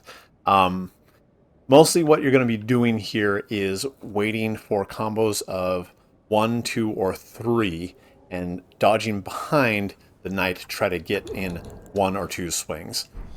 As I said, this is just going to take a lot of practice to get right. There's not really an easy way to get around it. You can use parry. I mentioned earlier, I think, with farming maybe a brass shield, there are many, many very, very good videos online for the correct timing if you want to go with the parry strat. Otherwise, you just need to learn which attacks can be punished and which can't. Light equip load will help quite a bit. Baiting attacks by hitting the shield does work pretty well. You just have to watch out for follow-ups. This one always does 1, 2, 3, 4.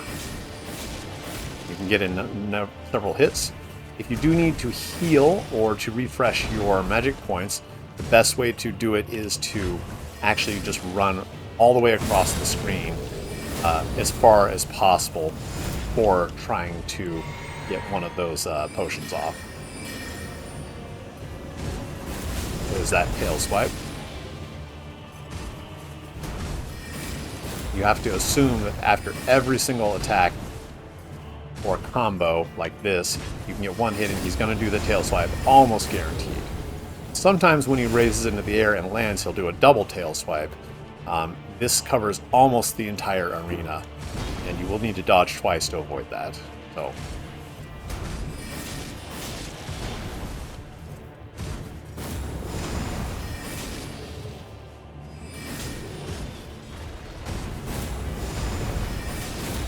Go. Let's see if we can bait a double tail swing. Yep. 1, 2.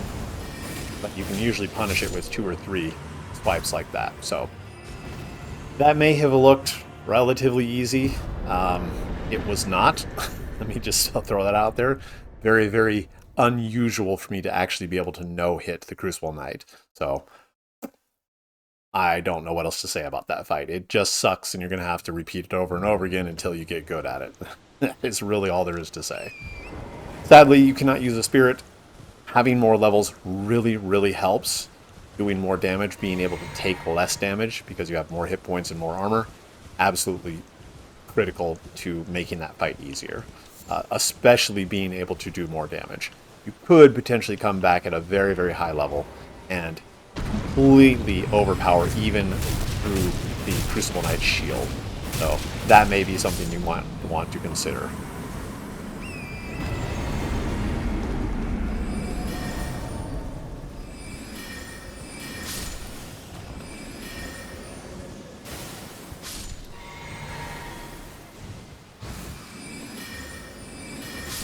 These bats, always so annoying.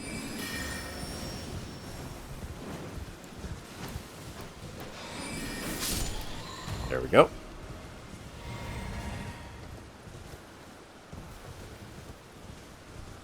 Okay, up here we have a gesture sitting cross-legged.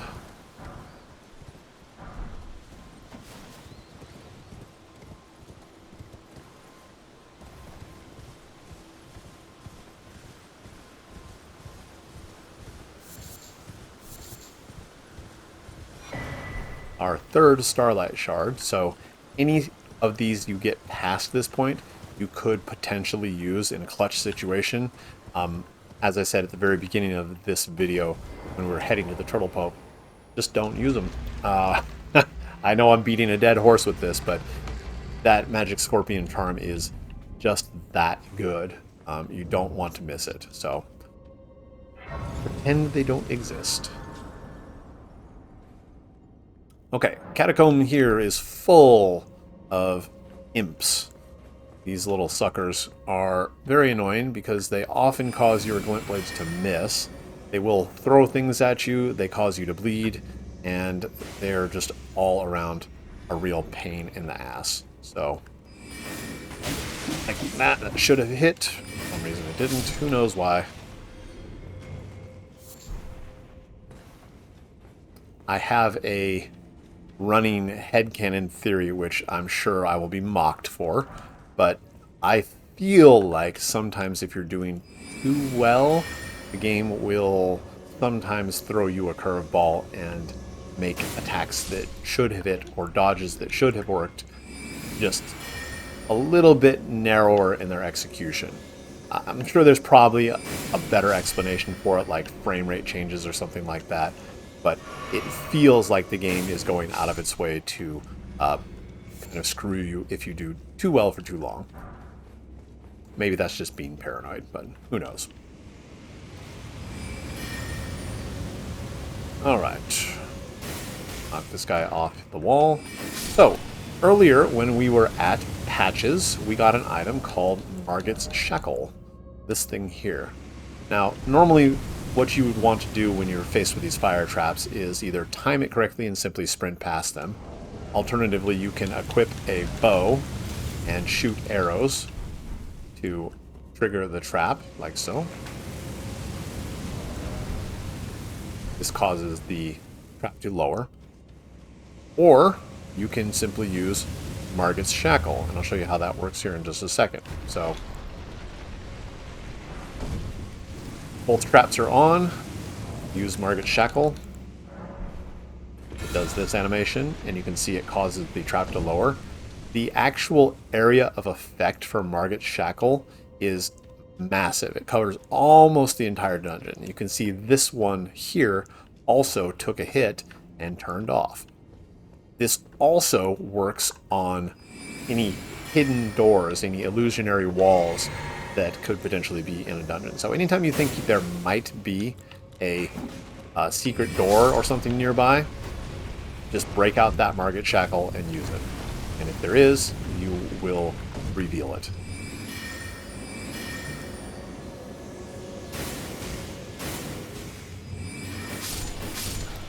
Alright, a couple more of these guys.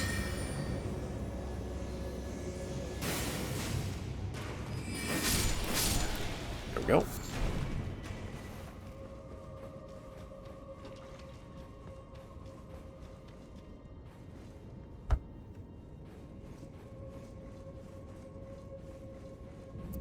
Just around the corner, there's another one.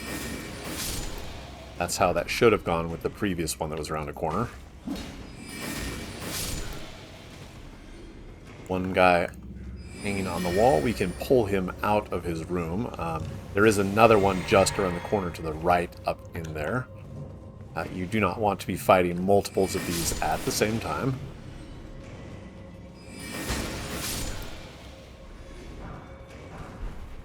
And that should be all of them.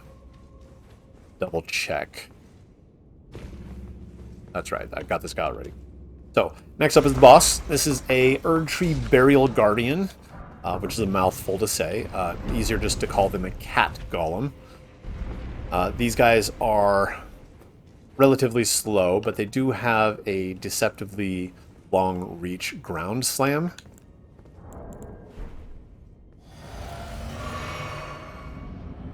Which you do need to sprint away from. Otherwise, we're just going to use the same old tactic of casting Glintblades and then running away. Just be careful that that ground slam does not catch you. Sometimes it looks like it's very short range. I guarantee you it is not. It will hit you when you think you should not have been hit.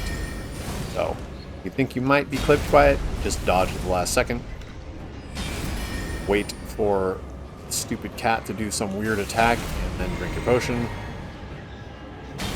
And, of course, you can summon a spirit in here as well. Now, when this thing does this, when it gets up on its back legs, you just want to run away. It might take a little while, but that attack there comes out so fast that it is difficult to predict.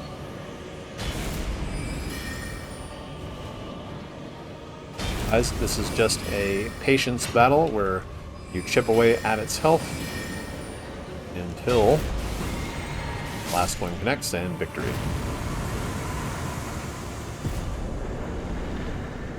Okay, so that is literally everything in Limgrave. You can see we've marked a bunch of stuff we've cleared in the past 2-3 hours. The last thing to do is the Fringe Folk Hero Grave. So, I'm going to head back to Roundtable very quickly. Check in on D. I think your power. I said I might following those who live there, and so it. Buy a couple of items from the vendor and give her the bell bearing.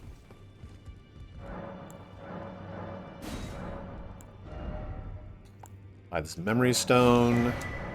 I'm actually going to buy all 3 of these stone sword keys, and I'll come back for the rune arcs after I've defeated Godrick in a little while. So, the Fringe Folk Hero Grave, you do need to have a, let's see, you need a bow. You will want to have a torch or a lantern, but it's not required. You need 2 stone sword keys to open it, of course. And that's about it. Let's see, we've got how many... Let's see, how many golden seeds do we have? 2 and 5. I think that's going to be good for here. Actually, what I'll do is I'll show 2 different ways. So, first I'm going to run all the way straight to the end. That way, if you need to respawn, you can get to the final boss very quickly and easy. Then I'll head back to the beginning and I'll actually do the slow way and clear everything out. That way you can have some methods for clearing this place out. You also probably want to be higher level. I'm going to go up to, let's see, 1, 2... I'll try it at 15 first. The final boss is pretty tough. Level 15 may be a little bit too low. We'll see what happens. Okay, so equip the bow. Where are we at here? A couple of arrows. So at this point, light equip load is probably not possible as long as I've got the bow handy, but I don't think it's going to matter. So anyway, let's go ahead and run and jump off the ladder. Stay to the right-hand side here. The middle of this passageway is actually a little bit deeper. Your guy will run slower through it. You want to watch out for this thing. That giant chariot with spiked wheels. If it even touches you, it will one-shot you. Now, not because it has an instant kill trigger on it. It just does so much damage that it will literally just erase you. Coming back here at higher level, you may have enough hit points to take a hit and get run over and survive, but it's best just not to get hit at all. So, as you can see, there are also enemy ghosts that spawn in. Some of them have crossbows, some of them have swords and shields. They can actually switch back and forth. Okay, so now that the initial part is clear, I'm going to go ahead and run to the end. Normally I would shoot this guy, but I'll leave that for the slow version. So, roll down here. Up ahead, there are 2 gaps on either side. You want to actually turn and drop down right here. You do want to watch out for the chariot because it will come and run you over if you're too slow. Once you're here, drop down to this spot, and you can literally just sprint to the final boss from here. Guys will spawn in, but that's okay. As long as you make it past or close by these torches here, there is a Stake of Marika right here. And so you can easily just respawn right there instead of anywhere else. So, anyway, back to the beginning. I'll show you the slow way. The boss... I might as well show you the boss just so we know what we're talking about here. The boss is this thing. And I'm going to quit out to reset that fight. That's called an Ulcerated Tree Spirit. It's based off the Dark Souls 3, what is it called? The Pus of Man. It is a very large dragon-like shaped creature in a very small room. You can get around it, but it does, like the Crucible Knight, require a little bit of practice. I'll explain it, I guess, a little bit more once I get back down there. So, now that we're back at the beginning, same as before, keep your bow equipped, get your torch or your lantern out. Run along the side.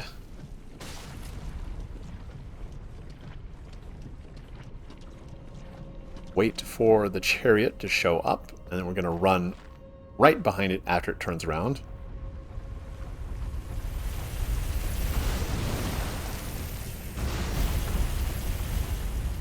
These alcoves on the side you can ditch into if you need to avoid the chariot from hitting you.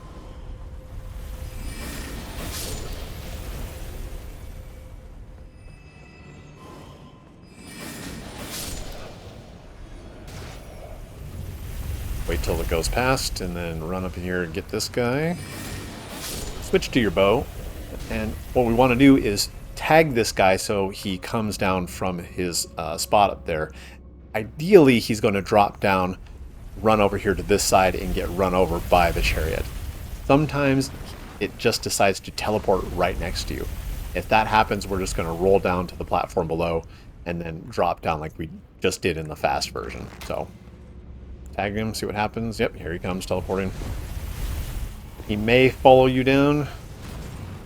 Ideally, again, the chariot will come down and run him over, but it didn't this time, so we're just going to lose him by dropping down here. Now, very, very, very rarely, sometimes he will also teleport down right next to you right here. If that happens, you may want to just quit to the main menu or jump off this cliff and die and reset the dungeon, because fighting him at the same time as 2 imps is not a good time.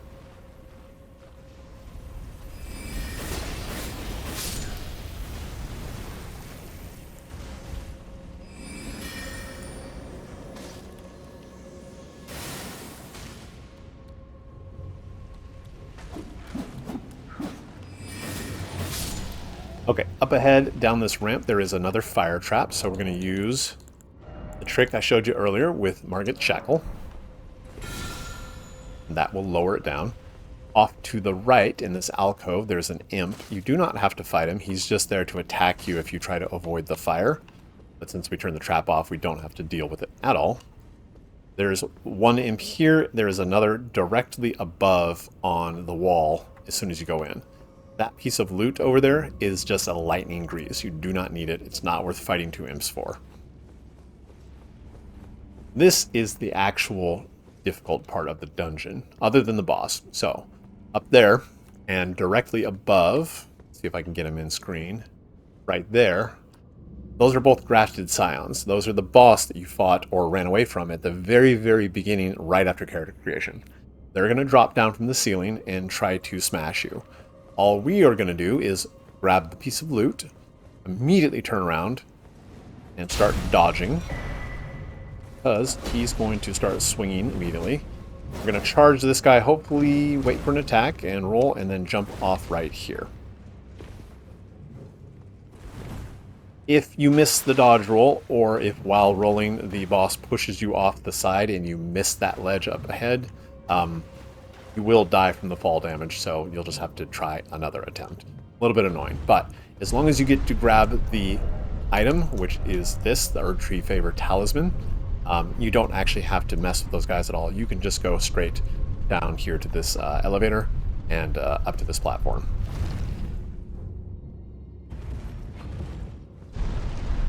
Alright, we're going to get our bow out. Hopefully that thing... Yep. So, what we want to do to destroy this chariot is to drop one of these big pots onto the chariot. Now it's going to go down to the bottom, turn around, and come back. The way that I time this correctly, because while you're aiming at the arrows, you can't actually see the chariot, I turn the volume up so I can hear when the chariot turns around at the bottom, and that is when I fire. So, go ahead and do that now. There it goes down. Turning around and fire. And just like that. Erdtree Great Bow and some great arrows. You no longer need your bow. Don't forget to re-equip and set your staff back to your primary weapon. And now we can run around the dungeon free without having to worry about getting run over.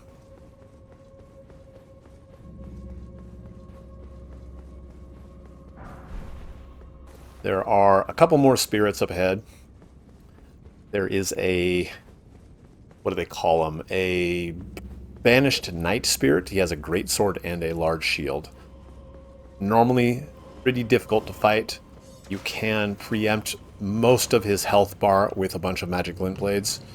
So as soon as I deal with this guy, I will show you how to do that. These guys, when they're charging, just wait until they attack and run in a circle and then slice. Let's see, 5 potion charges. I'm going to go ahead and top off. So you want to get to about right here, and you're going to want to start charging up fully charged Glintblades. You want to do 3 full charges, or now let's say 2 full charges and 3 quick casts.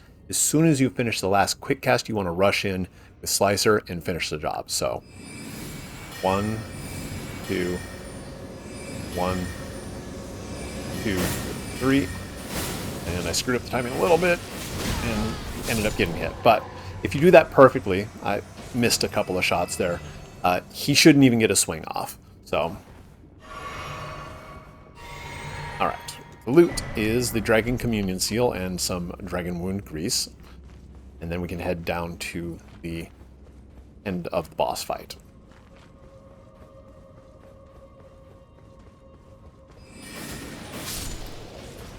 Take these guys out. Oh, okay. Well, I'm taking too many hits, so what I'm going to do is actually head back to the beginning. Well, yeah, 3 potions not really enough, so I'm going to use the quick run back to the boss now that I have all of the loot. So how do you fight this guy? This is the question. It's very fast. It has lots of very wide sweeping attacks, but in a lot of ways it's very similar to fighting Agheel, where if you stay at a medium distance, usually you can see the attacks being massively telegraphed and sprint away from them so you don't get hit. Same rule applies if you think you might get hit. It's best just to dodge. Oh, I forgot to grab the stone sword key. Good job. All right, well, I guess there's a good reason for me to come back through. If you stay at a middle distance, you can usually see the attacks coming.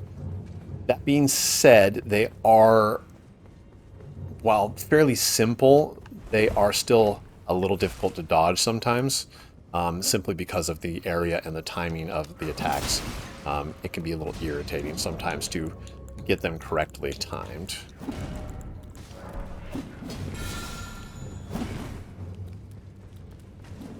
It may take you a little bit of practice, but as I said, there is a Stake of America right outside the boss fight, so even if you do end up getting killed, you can just try again very, very easily.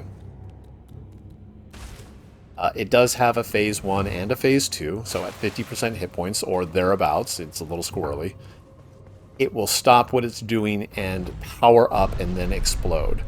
As soon as you see this animation even begin, you want to immediately sprint away from the boss. So what this means is that when you start to get the boss close to 50% hit points, you want to make sure that you're either near the middle of the screen, or I'm sorry, near the middle of the arena, or at least have enough open space to run away. Because if he catches you in the corner, the explosion is actually going to hit you twice. You're probably just going to die instantly.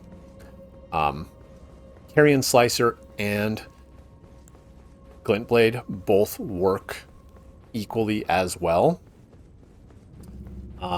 Slicer is probably the more dangerous of the two. I would say best to stick to Glintblade. It's going to take a little bit longer. Using the Slicer technique, you do need to be very good at staying right up close on the boss, so it can be a little annoying. But once you figure it out, it is actually faster. So for us, we're going to go with the safer method, using Magic Glintblade. Alright, right when you enter, sometimes the boss rushes you, and you need to dodge twice to the left, very at the last second, like so.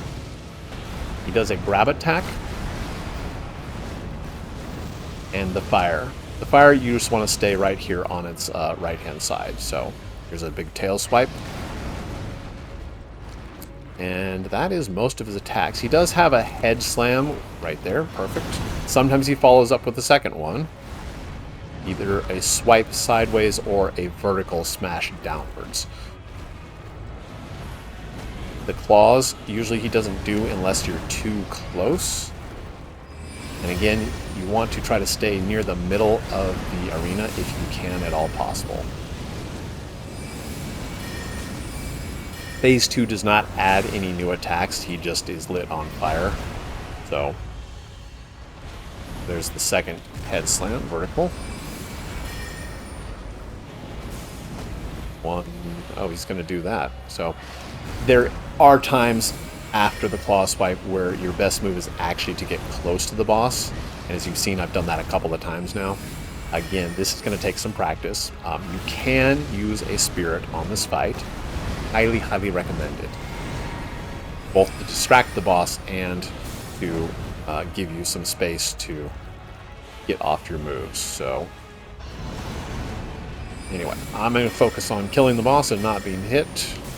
There's that claw swipe. I probably should have been hit by the tail swipe follow-up there. I don't know how I wasn't. And there's the explosion. Watch for the fire on the ground. That will also hit you if you're not careful.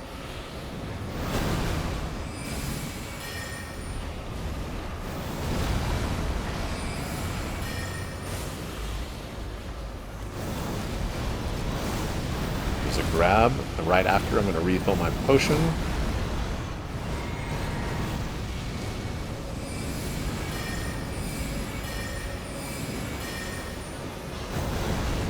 Oh, that should have hit me too. Wow. Power of light equipment load. So as you can see, sometimes he will do a second explosion, and if I take too long, he may actually do a third one if I'm not careful.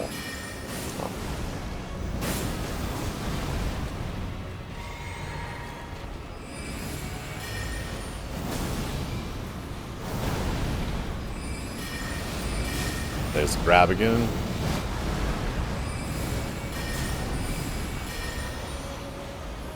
Hail swipe.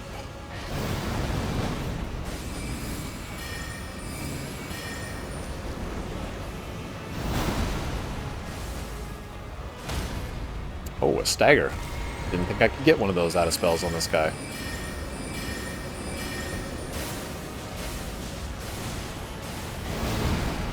One more.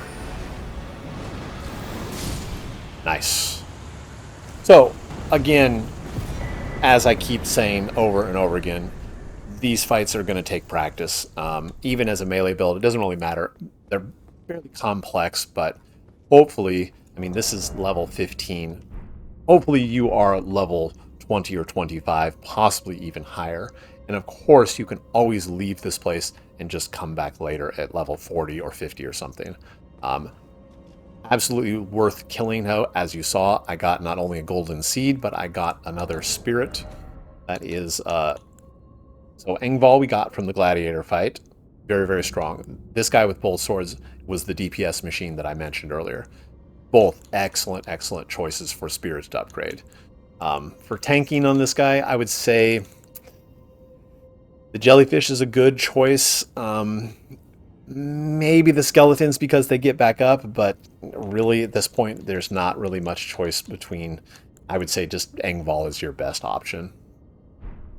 So that is all of Limgrave. Completely done. Next up, head down into Weeping Peninsula. I'm going to cap out Weeping Peninsula at level 20, and then by the time I finish, I will be 25 for the market fight and going into Stormvale. So, clear off all the markers here. Drop myself at the Site of Grace right here, and in the next video, Weeping Peninsula. So thank you guys for watching. Hopefully I was able to explain things well enough for you to get a really good idea of what sorcery is like. The first half of the game is all of this. It's everything that I did, just repeated over and over again.